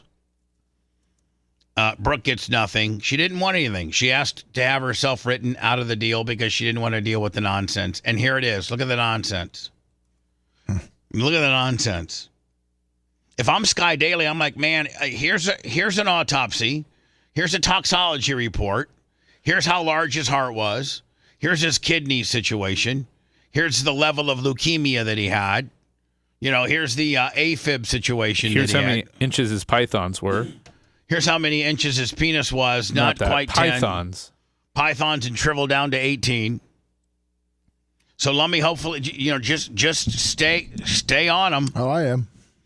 Because I truly believe that if they do a thorough investigation now Brian's a person that does an investigation. Is that a pathologist? Well, most most medical examiners are pathologists. Okay. Well, like, I didn't know what a person that does an autopsy is called. Is it an autopsist? I mean, I don't know. I mean, I'm assuming they have to at least be a pathologist, but is there any other type of accreditation they have to get? I don't know.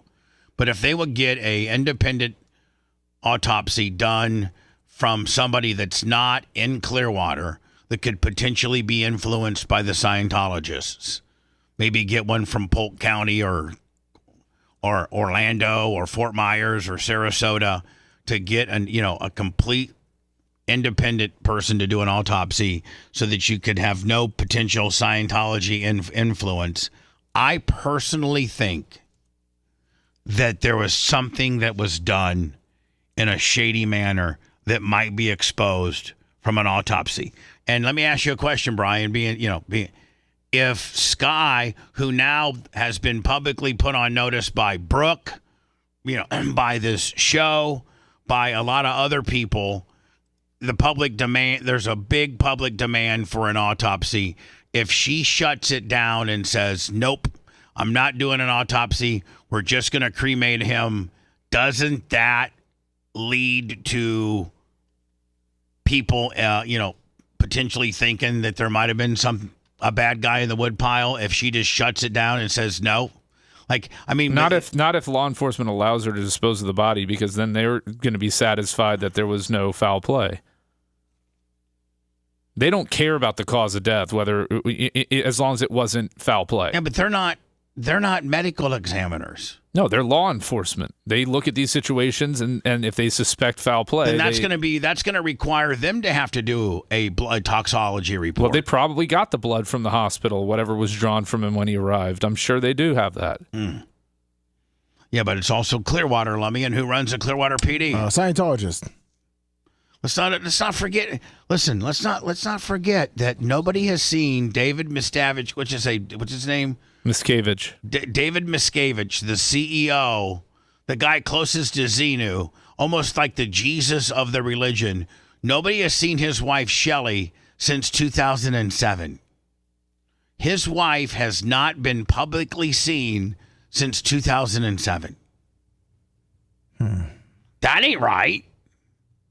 What are we thinking with that? I don't know. A lot of people think she was murdered. But. I mean, let's just go through the room. If you've not seen a high-profile David Miscavige or whatever his name is, David Miscavige is a very high-profile person.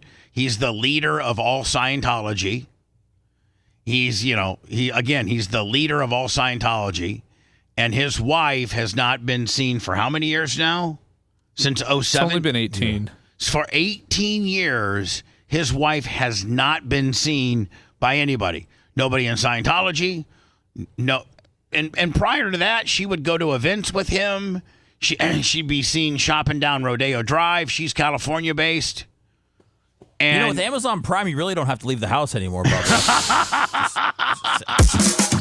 If you want a deep dive into the Bubba the Love Sponge show from the past, go to BubbaArmyHQ.com. We'll be back after these words.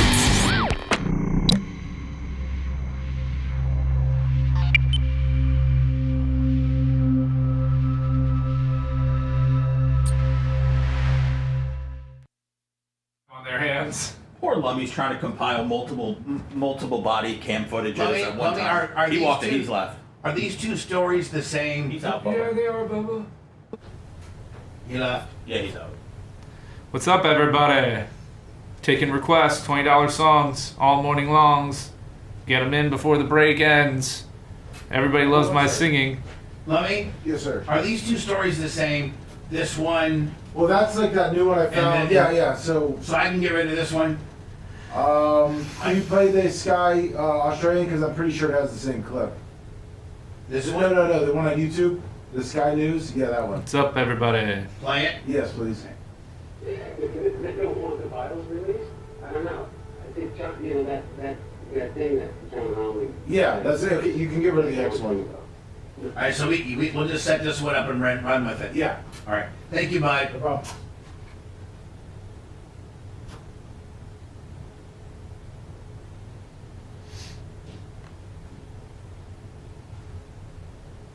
We're trying.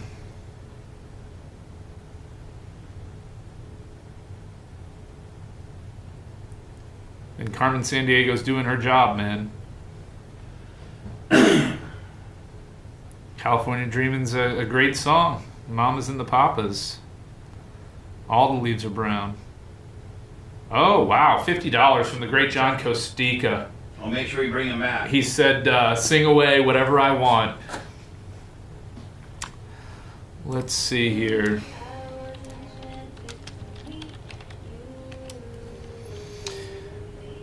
Debbie just hit the wall. She never had it all. 1 Prozac a day. Husband's a CPA. Her dreams went out the door when she turned 24.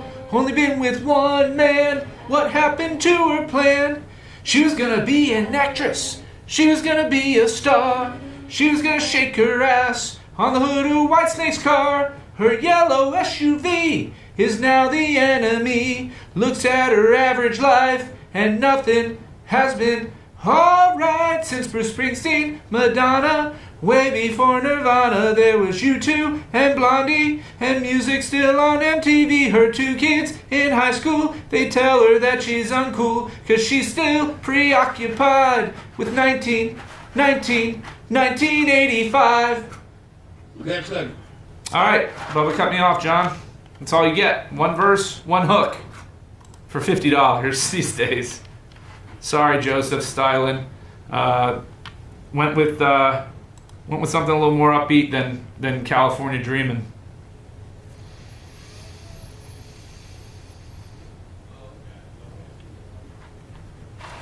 It's 1985 by the legendary band Bowling for Soup, circa 2004.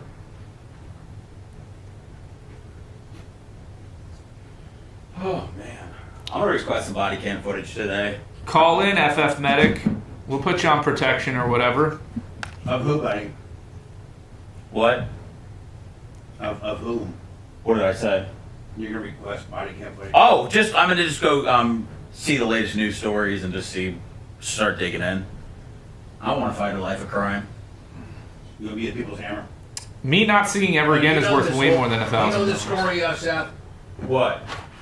About Sophie Cunningham tanning? Yeah, and I guess they made fun of Kate Clark or... No, she came at them and said, why don't you guys focus on playing the game of basketball tonight? She's mad because they're tan. All right, we'll get into it. I was born in 85. I was born before 85.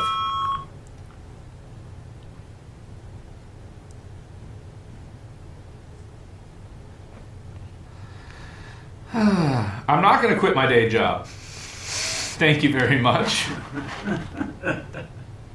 Yeah, he's a wealthy lawyer who does this for free. There's nothing to really quit. And I sing for fun. And I collect cards to lose money because I'm a degenerate. We'll get to that today at 10:16. I tried to put the Blizz is on today, buddy. Blizzard, bringing in the big numbers. Doing an ancillary show. One night only. Or is it? We'll find out. Do we have enough time to get stuff somewhere out?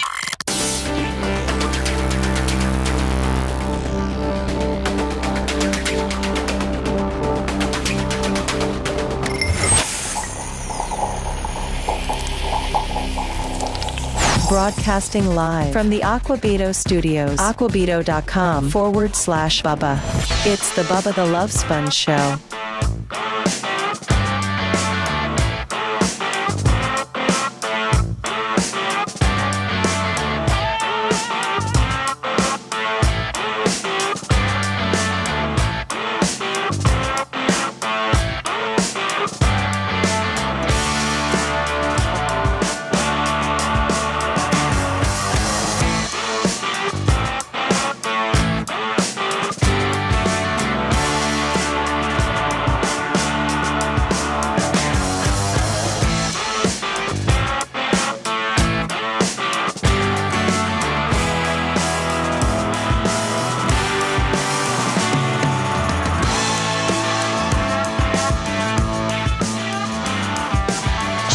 remind me, I got to talk to you after the show and before the blizzard.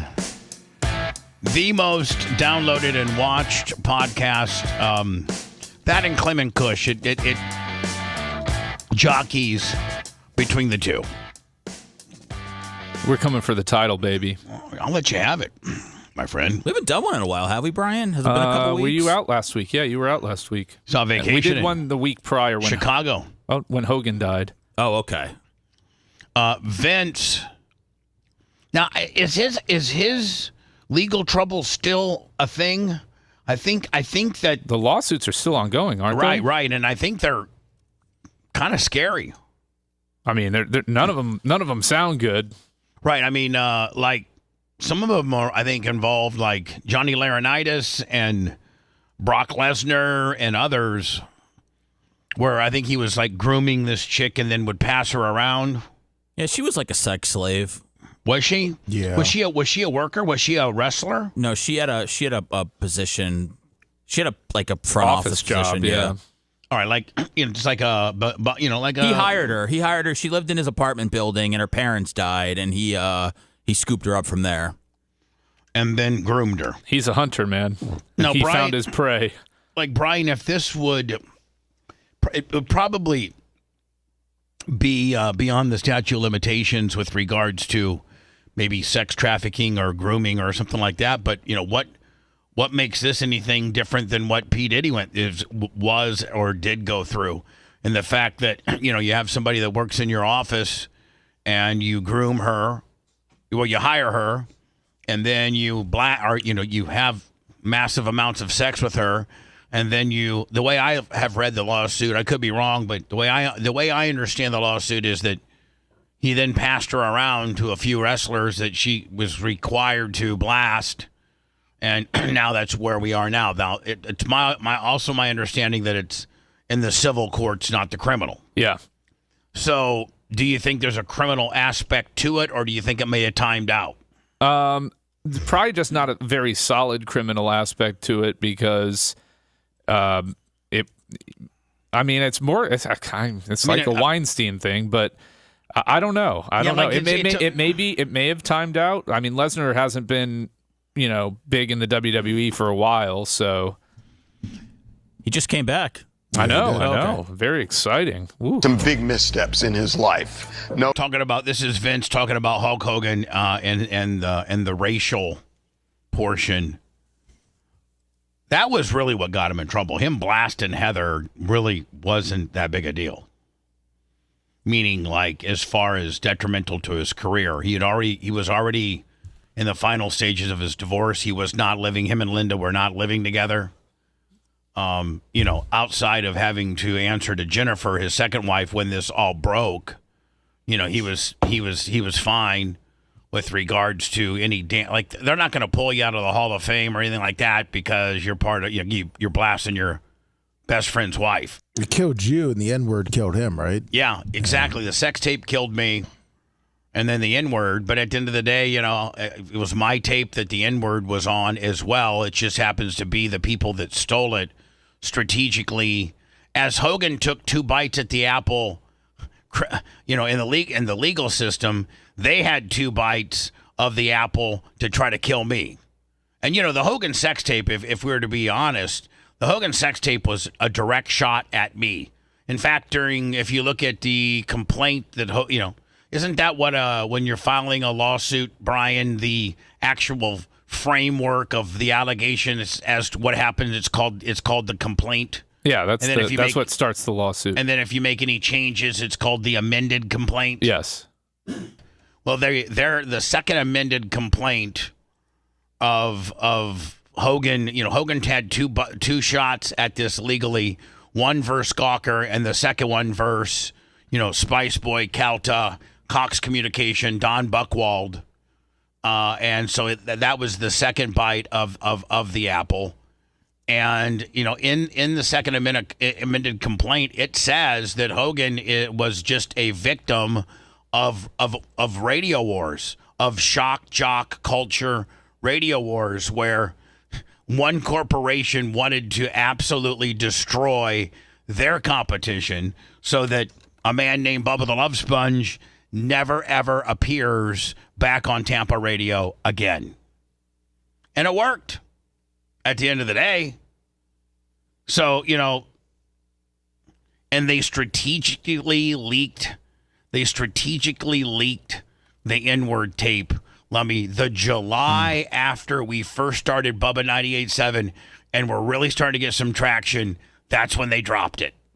And there's emails to show all this. I mean, it's just not my opinion. And all this is in the documentary as well. Hello. Hey, Bubba, it's South Tampa. I had a question for you.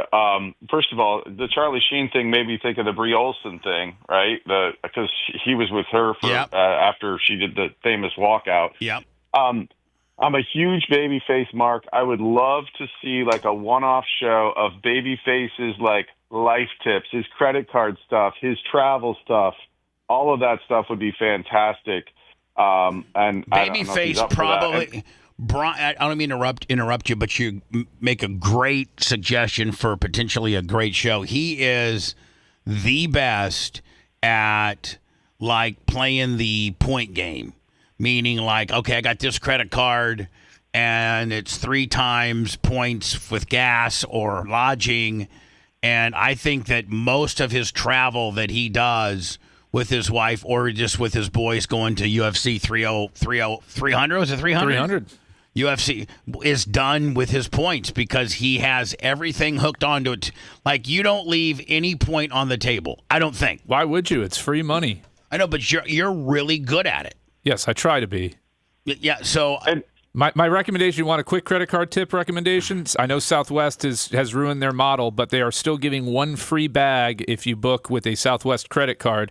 Along with the Southwest credit card for $99 annual fee, you get points, you get credits on the airline, you get 2 times points whenever used on booking Southwest flights. So look at that Southwest Rapid Rewards credit card if you fly Southwest and still want to get a free bag for you and everybody on your itinerary. By the way, I fly Southwest every year.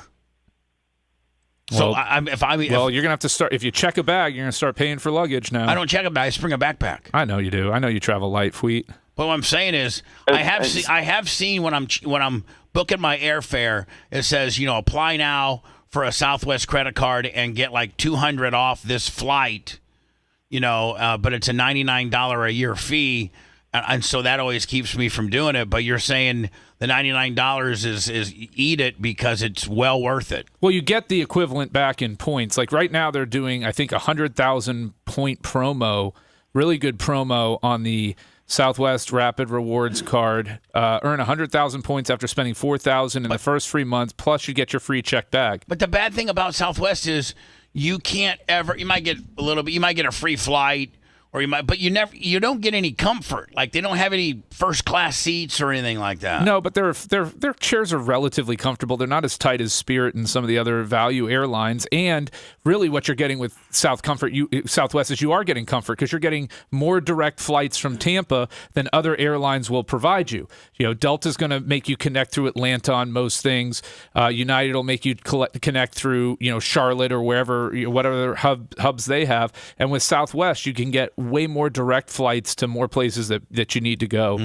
So that I mean 100,000 points, that's a pretty good offer. That's going to get you because they're desperate to keep people and they want them to get the card. So what's usually a free flight cost? You can get anywhere from 7,500 to 15,000 points. Most of the flights fall under. So you're talking 7 free flights to 10 free flights with that credit. You can get 5 round trips out of that. Yep, sir. Yesterday, I was looking for I have to go to Kona, Hawaii for work, okay? And I was looking to have my wife come with me with Southwest points. It was 15,000 points each way from Tampa to Hawaii with a stop in Vegas. That's a great connection, right? To go basically to the middle of the Pacific. So I just think it would be a good show. You could basically, like, if you guys set it up where people would sign up, you could get the BART for free, basically, with the points. And have we thought about like Lummy's house being rented out as the studio going forward, and you pay Lummy's nut on the mortgage and don't pay Lummy? I would not put the studio down there. No, I don't want to get held at gunpoint by the next door neighbor. Pitbull. So here's the other here's the other thing with Southwest, with this 100,000-point offer, that counts towards companion pass eligibility. So if you have 135,000 points in a qualifying calendar year, which with this offer you'll have at least 104,000 points by the time so if you can add 31,000 additional points for all of the next year, for all the remaining of this year and all of 2026, you will get a free companion pass ticket whenever you fly Southwest, further extending what your points are.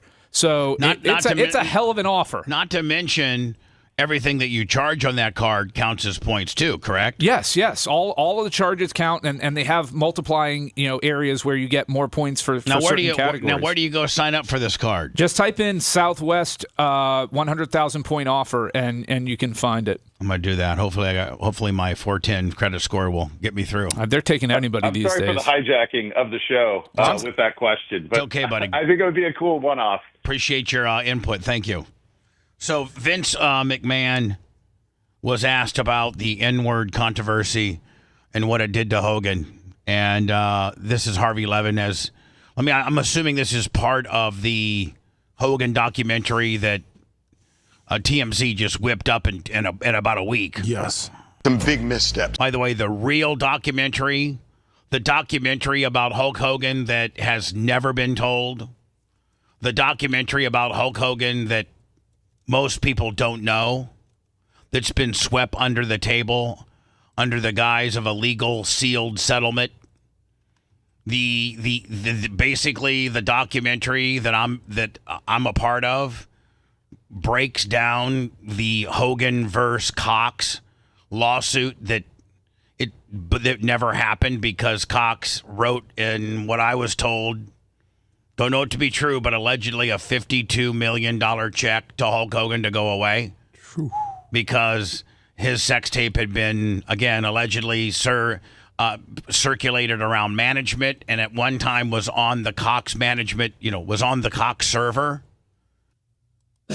I mean, why else, Brian? I'm not asking about this particular situation. I'm just asking about Lawyer 101.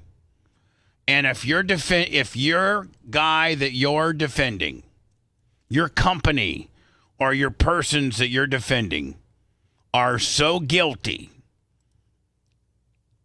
that you don't even want the information that potentially the first deposition that they set. And that's what depositions are, fact-finding.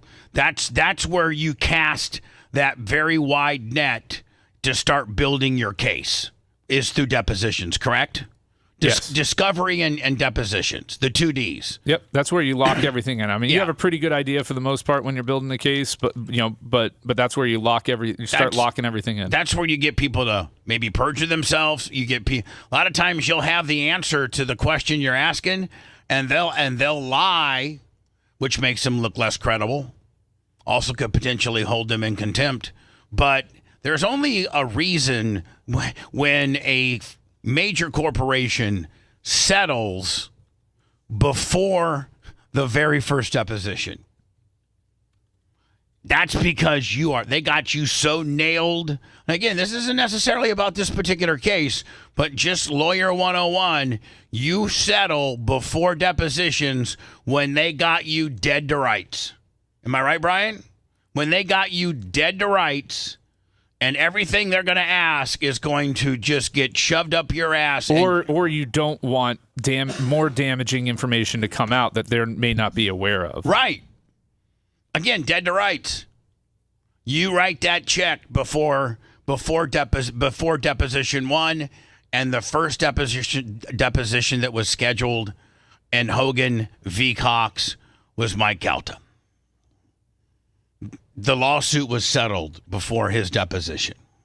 Some big missteps in his life, notably the sex tape talking about not wanting to have his daughter date black men.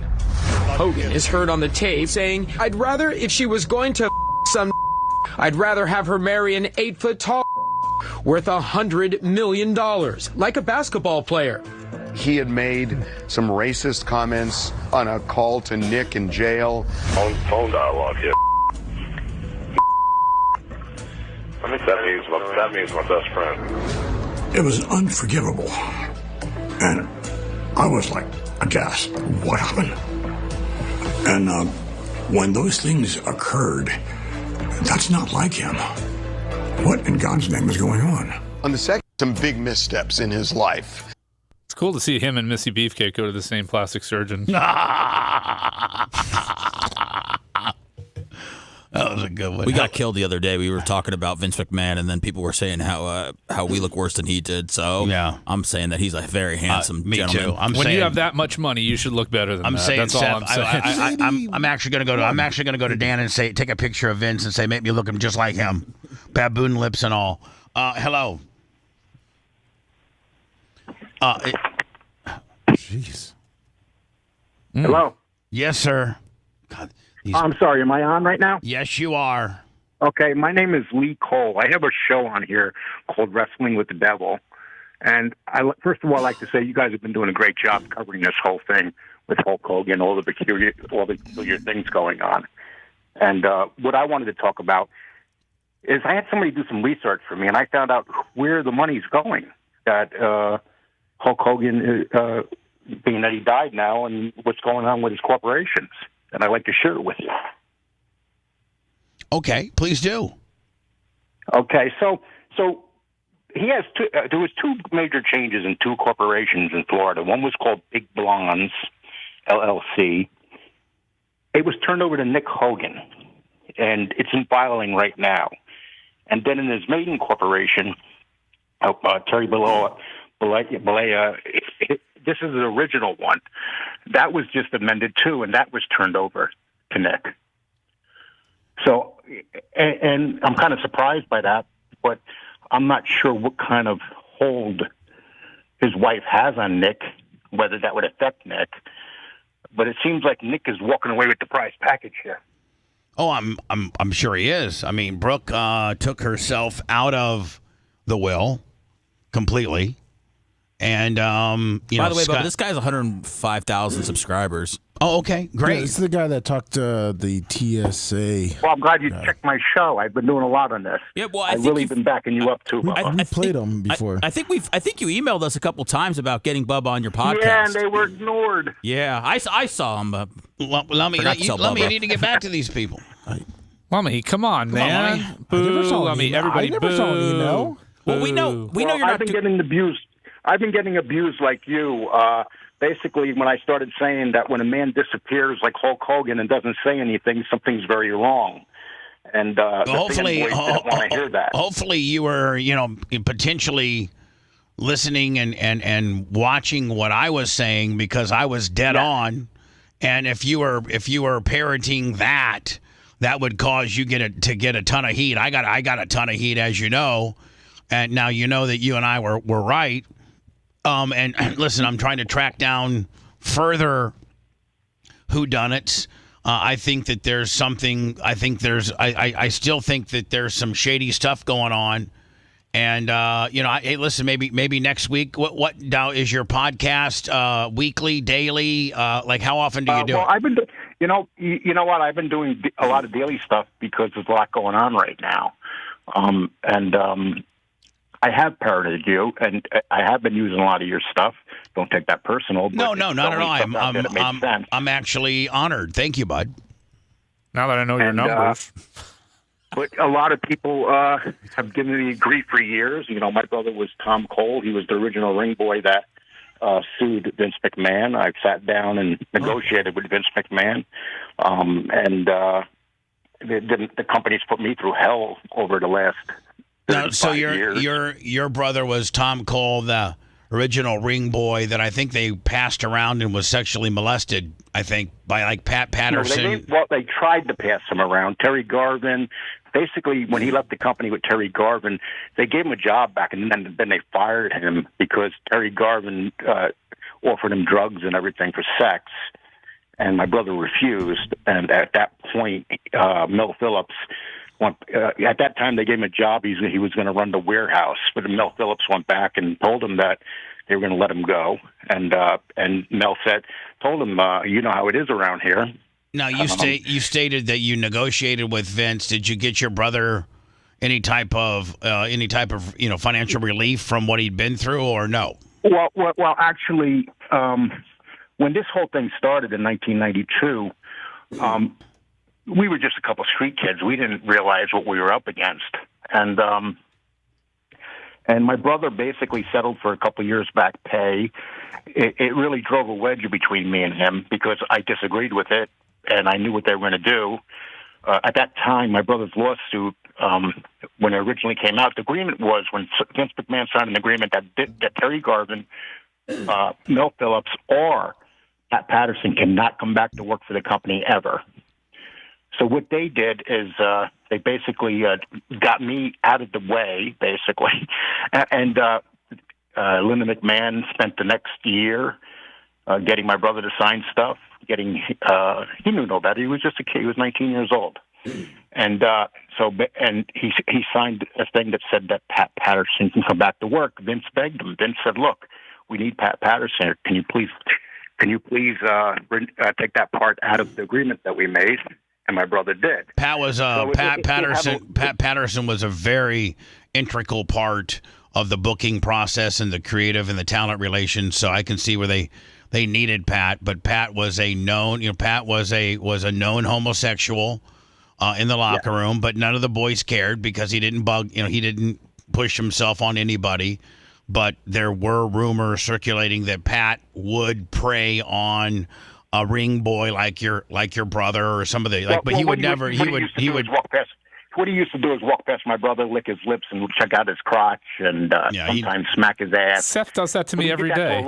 That's part of Seth's. Well, hello, how you doing? Yeah. I mean, he licks his chops and slaps your ass, and it's our secret handshake. It's the culture here. We go from there. But anyway, listen to me. And a lot of guys went through this. I talked to Paul Roma about this. I talked to several people about this with Pat Patterson, and people seem to give him a pass. He was playing around. No, he was committing sexual harassment in the workplace. I understand that, but Pat Patterson for years people looked the other way and gave him a pass. But look at how they dress, Bubba. They're pretty much asking for it back there with those tights. I do got to get going, but here's the deal. If you'd like me to appear on your podcast next week, let me put you on hold, get your information. And see if we can plan something. If you'd like me to be on your podcast, I'm going to be on Vince. I would love it. I would love it. I'm doing Vince. And right now, people are. You know what people are saying right now? This guy. He's an interrupter. He's going on Lee Cole's show. He's an interrupter. But don't interrupt me. I'm trying to tell you, buddy. I mean, I'm sorry. I'm sorry, man. Yeah, I'm sorry. So I'm going on Vince Russo's podcast Thursday. So Wednesday would be the best. Do you guys do anything on Wednesday? We'll do it. We'll make sure we get it done for you. All right. How about Wednesday, like at 10:15? That's Eastern time. 10:15 Eastern time. Yes. You got it. No problem at all. And then you're going to have to get a hold of Lummy. I'm assuming it's going to be. We'll Zoom it. Well, actually, I used. I could Zoom it, but I use StreamYard. Yeah, it's the same, Bubba. You can do that. Yeah, same thing. We can do it. So let me put you on hold, get Lummy to get your information, and lock me in for 10:15 next Wednesday. I appreciate that. Thank you a lot. All right, buddy. Appreciate you. Thanks. If anybody else wants to book Bubba, I guess now's the time to call, right? Yeah, we're doing. This is the bookings hour. No, it's not. No, but I mean, listen. If I got a guy that's got that big of a following, I'm going to promote my doc. No. I mean, it makes sense. It makes sense. The timing's right. I got information. A lot of people in the wrestling world are actually giving me my flowers for, being the only one. I was on Dick Island so bad when I was spewing out this Hulk Hogan health stuff. Brian, I was the only one that was spewing out. He's not doing well. The family's been called. He's having heart valve issues. June 18th, baby. June 18th. I mean, I got it. I don't got to play it again. I play it every day. Everybody's tired of hearing it. I went to the bathroom out of my leak hole earlier. When I come back, we're going to get into the Melania Trump. She, I guess, has threatened to sue Hunter Biden. Here's what she doesn't realize is that in order to sue somebody for defamation, you have to show damages. And you being the first lady, and I'm not a lawyer, I got one right across from me. He can really back me up or shut me down on this. But I think it's going to be tough for the First Lady of the United States to be able to show damages. Yeah, I think so that like when a person comes up and like, hey Brian, somebody said something bad about me on the radio, and I want to sue him for defamation and slander. And I think probably the first question you probably ask as a lawyer is, well, okay, that's good. That's not good. He shouldn't have said that. They shouldn't have said that. But what damages do you have? Well, so you do have slander per se that can come into play, and you don't which actually, is very rare. But this would be one of those things because one, you're accusing her of being unchaste, and two, you're accusing her of a crime, and so of a serious crime. So in this case, she does not necessarily have to have immediate damages. She doesn't have to have like provable damages. Slander per se says, okay, this statement is of the nature that it automatically causes harm, regardless of whether she suffered financial loss, emotional distress, or any other specific, instances of damages. What did he claim? What's the claim? I think it's the Epstein stuff, right? Yes, it's the this clip that they're going to play here. That Epstein introduced Melania to Trump? Yes. Oh. Well, we'll do that next. You're listening to the Bubba the Love Sponge Show. If you want 24/7 on-demand Bubba and the crew, go to BubbaArmyHQ.com. The Bubba the Love Sponge Show will be back after this.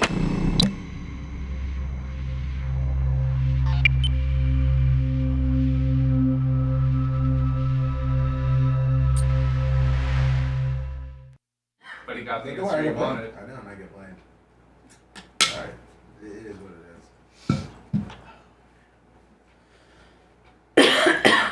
Right. It's kind of like when people used to call you down 199s and they'd be like, nah, but I remember they call them. Like, I get it.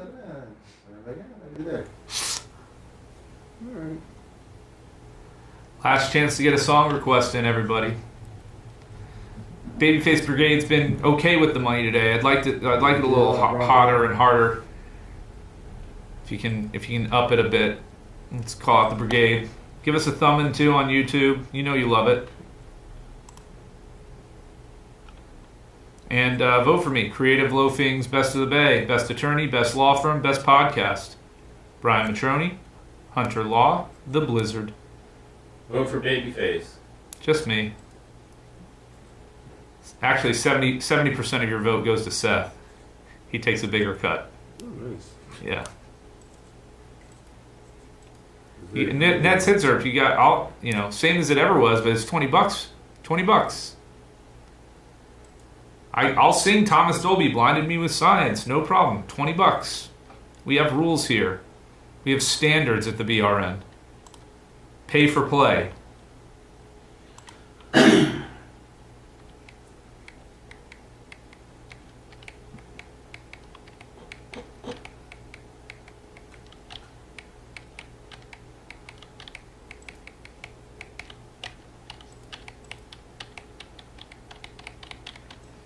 Electric Avenue. Love it. Yeah, let's hear that.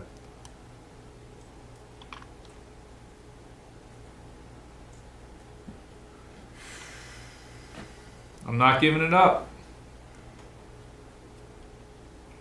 $20. $20 is $20, yeah.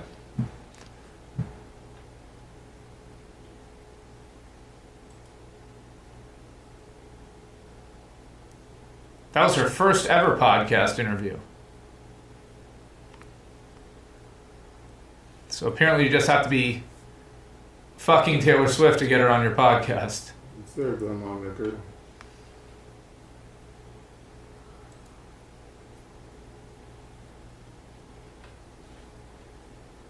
Let me. What? There's no mute back. It's not there. It should be back up. No, it's not. Alright. What's on HQ? It needs to come down off of there too. It's already been taken care of. Oh, that part of it's been taken care of? Yeah, we were dealing with it all night. Okay. Alright. That's there. Okay. Check it out on the Glenn Longnecker. I can do lots of things, guys, but if there ain't no money, there ain't no singing. And we're running out of time. We're down to $1.50. Just like Dion said, if it don't make money, it don't make sense. That's it.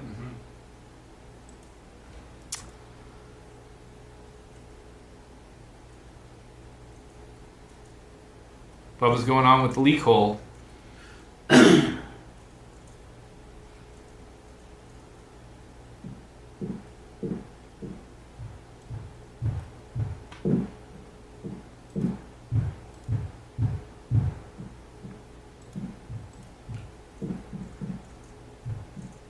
Gotta pay to play, baby.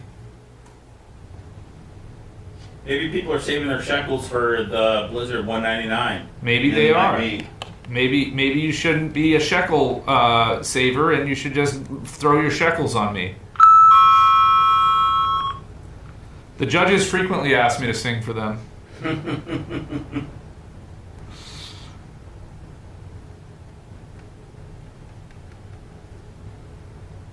Once there was this guy who... There you go. That's your Crash Test Dummies.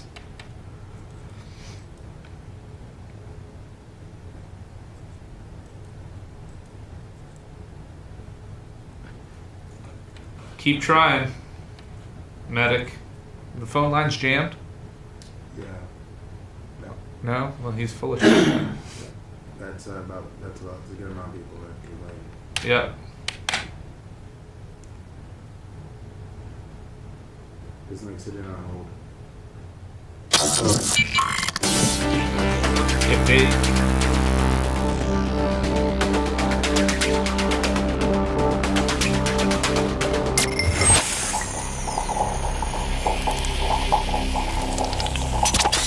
Broadcasting live from the Aquabedo studios. Aquabedo.com/Bubba. It's the Bubba the Love Sponge Show.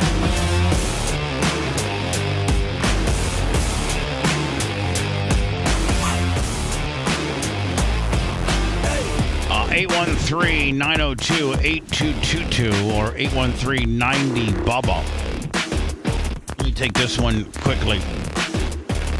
Then we'll get into the Melania Trump warns Hunter Biden of $1 billion legal action over false Epstein comments. Got to start breaking that down here. Hello. Hey, Bubba, how you doing? Great. Thanks, bud. Hey, real quick, Matroni, this calls for you. You're paying me like the Diacos. Bubba, you're awesome. I grew up with the Grease Man, DC 101, 98 Rock, and all those other guys. You're doing great. Thank you. Yeah, we really are really got a resurgence in some of our digital presence and platforms. The Hogan stuff. I'm in Jacksonville, Florida. Seth, real quick while I got it, because it cost me $5 to get a baby face to do the Crash Test Dummies. A rookie Ben Roethlisberger card with the game piece jersey in there. Should I send it to you, Seth, or would you hate it? Oh, well, he wouldn't hate it. No, yeah, you send it away. Send it on over. Is it worth anything now? For sure. Yeah, it just depends on what brand it is and all that stuff. But definitely a Ben Roethlisberger rookie card has value. I mean, again, when you send things to Seth, don't expect to get them back. Seth accepts all mail as a present. Was he sending it me to assess or to keep? I mean, hopefully to keep. Not to keep. No, Seth, I have more respect for you after seeing that Tuttle face, and you pulled through it like a champ. And then you got a haircut, so you know it was real. So you're saying you're saying I'll let you go. No, hold on. We just have to know: are you sending it as a gift, or are you sending it for him to assess it? That's one and the same. If it leaves my little hands, I'll never see it again. Okay, great. So you're sending it as a gift, which would be a great gift.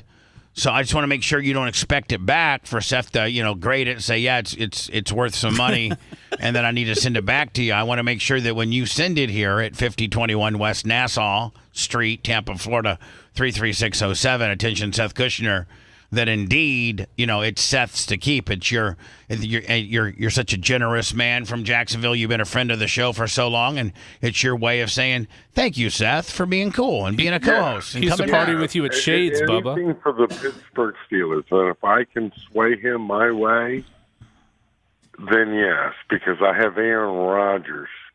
I know Seth's not a big Packer fan with the Mr. Rogers guy, and we're playing in Tampa. Yeah. And right. Listen, man, get that card. Come on over to the studio. Get that card out to us, man. Seth, love to see it. Okay, bud? Lummy, I love you, Big Daddy. All right, see ya. Getting a little weird. Love you too, Big Daddy. Hello. Protection. I don't have that. I told him we could give him protection. I didn't know you lost it. Well, completely. I didn't. Let me fire up the protection. Let me see here. Let me see. Maybe he can do character voices for us. Well, I golly, forgot how to Bubba. do it. That's not it. You there, sir? Yep. All right. Still no protection. Go ahead. One more time. Just say hello. Yep. Hello. Okay. Yep. Okay. I got you protected. Go ahead. You sound like Darth Vader. Good. About Fitzgerald. He is, I gotta be careful what I say here. I'm a local. Hold on. I lost protection. Hold on. Bubba's taking out another condom, sir. I haven't done this in a long time. We haven't done this in a long time. All right, say something. Just count to 3. 1, 2, 3. All right, you're perfect. I got you Darth Vadered up and not hitting any more buttons. Go ahead. Okay. Fitzgerald is a shady piece of shiz, and I've witnessed. Well, I have first-hand account that he has at least been charged with spousal abuse and stalking. So you're saying because you're kind of hard to understand because I got you so heavily protected, but that's very important. So you're saying Dr. Fitzgerald, the Hogan's primary physician, who is the one that that basically did the death investigation, and everybody's taking his word for it. You're claiming that you're making these allegations that that you've seen, and they are that he's been. Well, I'm sorry. What are you claiming about him? Well, it's word of mouth from people who know, and I know would know, that are employees of the local LEO. Now, now, are you familiar at all with the Clearwater PD? And is part of this investigation that they're doing on the Hogan death? Wouldn't they maybe investigate the doctor? I would think. I'm not LEO. I'm I don't want to say, but whatever. You can say that you're in the business. I'm familiar, but I don't know the intricacies of Clearwater or anything really, because they're all gummed up with the Scientologists. So. Right. So would you, in your best opinion, sir, would you say that it's not necessarily a far reach for me to scratch my head and ask some questions about some funny business going around here just based on how powerful and all the tentacles that Scientology has on every aspect of Clearwater, on Clearwater politics and Clearwater, the municipality and of all the inner workings of Clearwater, the Scientologists have huge connections into every facet of Clearwater government. 100%. I'm sitting here dying, trying to get through and tell you everything you said, and you are 100% on the right track. You need to dig into, or have Jay or somebody dig into. Sorry, I'm a little nervous. My voice is shaky. But have him dig into. Have him dig into what? Well, at the very least, Fitzgerald's past. Fitzgerald's past. He was one of the morning show, local hubbub television shows. He was their go-to guy for medical stuff for years. And it's funny, right after he got accused of overprescribing pain meds and got that yanked out from under him, he disappeared off TV. But and again, Lummy said even growing up when he grew up, if everybody knew, in Lummy's opinion, everybody that needed some pain pills or something like that, Fitzgerald was the guy. And this is Lummy's firsthand account. Fitzgerald was the guy to go to. In 2003, he entered a pretrial diversion for battery, a first-degree misdemeanor in Pinellas County. He was also charged with felony tampering with a witness, I believe, related to that. But I believe that went away with the pretrial diversion as well. Listen, if I got a doctor that's ever been arrested and one of the charges against him was tampering with a witness, why would I want to take why would I want to 100% rely on his findings on a death certificate from a patient that was his patient, and he already has a history of tampering, with stuff? I would certainly want a second and maybe a third set of eyes, the medical examiner and maybe an autopsy person to look into this person's work. This guy has a history of tampering, and why wouldn't he tamper with his own stuff if he overly prescribed Hogan some stuff that could have killed him? Hogan could have, been prescribed some pain medication from him, overdosed on it because he's so fragile at the time. You think Fitzgerald's going to say cause of death, opiate overdose? Oh, that was prescribed by me? No, he's not going to say that. He's going to say, he died of an AFib, heart attack kicker. That's nothing to see here. Got it all wrapped up. A medical examiner, no need for you to do anything.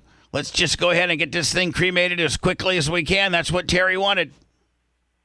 Well, I have first-hand account with him also as a primary care physician because he was my primary care. And I don't want to say anything else, but I had first-hand. He would write you a script for anything. He was Dr. Feelgood. That's allegedly, of course. Yeah, I've heard the same analogy from different people that they call his nickname that he may not even have known was Dr. Feelgood. Yep. I'll tell you, when I heard that Hogan was his primary, I came off the couch. I was like, you gotta be shitting me, sorry. Not only that, but he's the one that nobody's questioning his investigation on Terry's death. And I think that's where you start.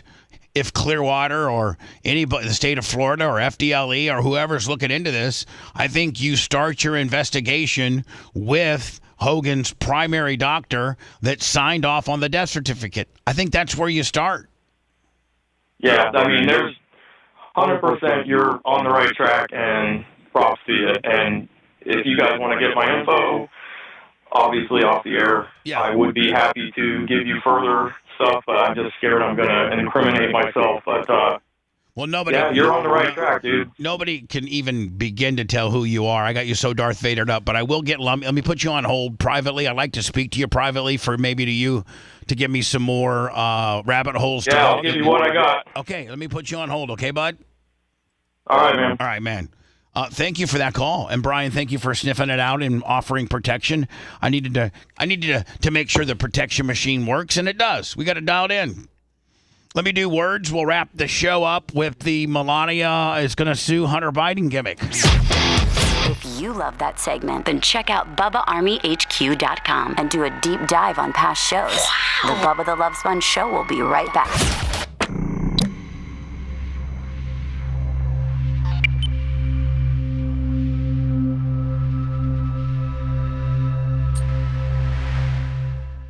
Show. You'll be sad if you didn't. If not, next Friday, the Blizzard takeover of Bubba 199. What time? 8 p.m., I think. 8 to 10. 8 to 10. 1 hour provided by the babyface, and 1 hour provided by Kush Money. How do we get all the music loaded up? Do I just send a list to Seth? How do we do this? How do that, Brian? You have Spotify, Brian? COVID, so he's not full of shit. He was dialing the number wrong. Oh. So don't be a dick. Well, I didn't say he was full of shit. I'm just saying he was full of shit that the lines weren't jammed. What'd you say, Seth? You have Spotify. Do you have Spotify? No. Yeah, what a boomer. Say it louder. Yeah. I only have Sirius XM. I listen to Howard.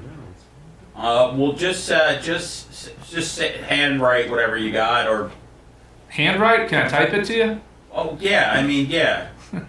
Just give me a list, and then he'll go find it on Spotify. Okay. Or you can provide me with your Spotify login credentials, and I can do the legwork for you. I can't let you see what songs I have. Yeah, you may not. That's kind of intimate. Why don't I just get your Netflix password too while we're at it? I mean, I don't care.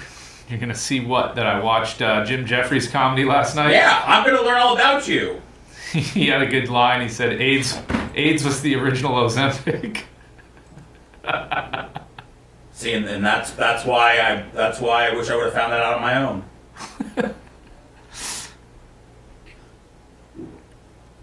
And if you guys like Jim Jeffries, we're going to be running his lines next Friday from 8 to 10. I think Howard will be back on September 2nd. I think him and Sirius are both enjoying these rumors that he's not coming back. And I think at this point, it's sounding like it's all a work to me. Like they intentionally planted these stories and stuff. It's going to provide him with tons of content. Are you saying this is a Seth Rollins situation? I don't know what that means exactly, but the fact that the word Seth is in there, that means there's funny business involved. Okay, well, it was the great heist of SummerSlam. But whatever. It's clearly you didn't see him shed the crutches when he said he had a torn knee. Never mind. Oh, what a work! Now, dude, just don't. Remember when Kevin Nash was in the wheelchair and it looked like his leg was broken? That's and what this was. That's what this was like. Wow, they're just rehashing old storylines now. Well, after 20 years, why not bring it back? But hold on. The Simpsons already did Seth that. Rollins, he had the money. He had a Money in the Bank gimmick. Yeah. Well, Brian doesn't understand. He doesn't. He's just. That's not. What's the Money in the like, Bank kicker mean? Yeah, I mean he kayfabed the crutches, but he had a Money in the Bank, which means that gives you one opportunity. You can cash that in within a fiscal year to fight anybody. For the title? Yeah. Oh. So am I right? CM Punk was already beat up, and he came down there and he beat his ass, and he won the belt. Yeah. And his wife was posting footage of him like limping around the streets. Everybody was in on it. Wow. And Jelly Roll took a couple spuds. Let me give you my Peacock password, and you dig into some wrestling when you get home, and I'll dig into some Jimmy Jeffries. So you're in that $20, Tom Petty. You got lucky. Whew. Is Jim Jeffries Australian? Yes. This goes out to Sky D. I don't know that I know this song, but we'll do the best we can here. Good job getting that in with a minute left. J-Law Bronco. Man. Sample Willie, Summertime by Summer Sublime. 1, 2, you better watch what you say. You better watch what you do to me. Don't get carried away, girl, if you can't do better than me. Man, I don't even know how it goes. Hold on. Let me just at least hear how the song goes here so I can do it justice. I'm not answering your questions, YouTube. Just give me my fucking video. Sorry about this, redneck. This is, we might have to do a refund here. Yeah. Well, we actually don't do refunds. We might have to just give you a 2-for-1. And he's got an intro violation on this bad boy.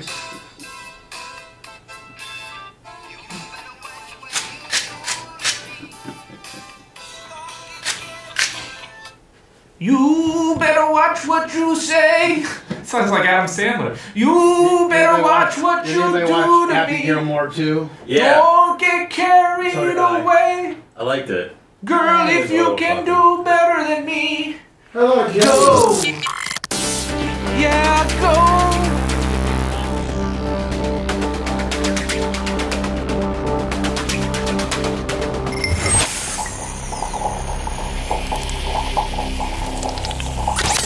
Broadcasting live from the Aquabito studios. Aquabito.com/Bubba. It's the Bubba the Love Sponge Show. I don't know how that's how that last part goes. I don't think I have time to get into the phone caller. Let's get into this. Melania Trump wants to lay the boots to Hunter. Yeah. Epstein introduced Melania to Trump. the connections are like so. Now, is this just blatantly false? Yeah, apparently, because the Daily Beast has retracted it. James Carville retracted his statement, and now she's telling Hunter Biden he's got to retract his. Right. So some James Carville, very credible, a very credible and well respected Democrat. And then the Daily Mail, I don't know what side of the fence they are, but they don't want to get their asses sued. So they know that this potentially might not be correct. So they've retracted. So Daily Beast. Wide and deep. Anyway, why do we think they don't want the files released? I don't know. I think, John, that. Don't you think? I mean, I don't know what type of faculties Joe still has, but don't you think he can tell one of his handlers, we need to tell Hunter to shut up? I don't think Joe cares anymore about anything. He's eating ice cream and going to the beach. Says pooping his pants. Sounds like a party.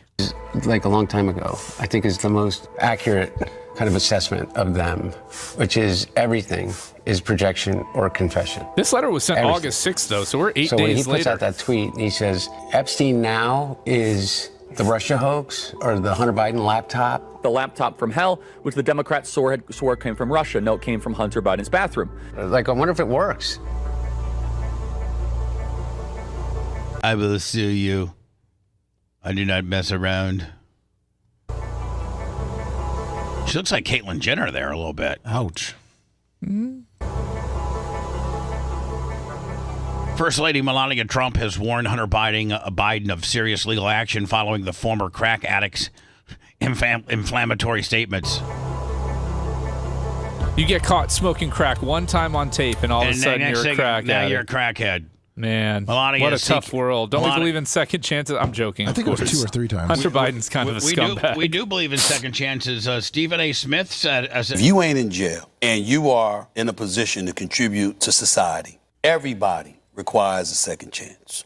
Everybody requires a second chance. Yeah, I mean, listen, Brian, I never got my second chance and I never got put in jail. Well, are you contributing to society? Yeah. Yeah, absolutely I am.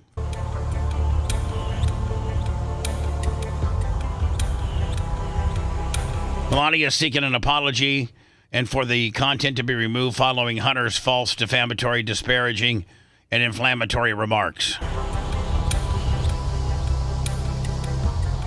The First Lady reportedly put the former crack addict, again, Brian, smoke one bowl of crack and now you're a former crack addict, on a U.S. $1 billion notice for claiming that Melania met Donald Trump through Jeffrey Epstein.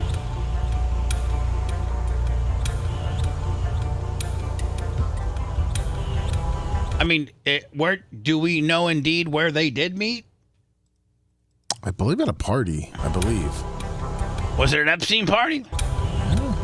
A letter exclusively obtained by Fox News Digital was sent to Hunter and his attorney by Melania's litigation counsel. Somebody named Zampoli introduced her to Donald Trump. She was working as a model in Manhattan. And boy, they're not trying to make her look good at all. They are not using Manhattan's Kit Kat Club. They're not using the more. Like anybody that's photographed that close is not going to look good. In a letter, Brito, which is his counsel or her counsel, demanded Hunter immediately retract the false, defamatory, disparaging, and inflammatory statements. So if he would go, Brian, and pull it down from where it's posted and then retract and say something like, hey, it's Hunter Biden and I was, highly mistaken. She indeed was not introduced at an Epstein party.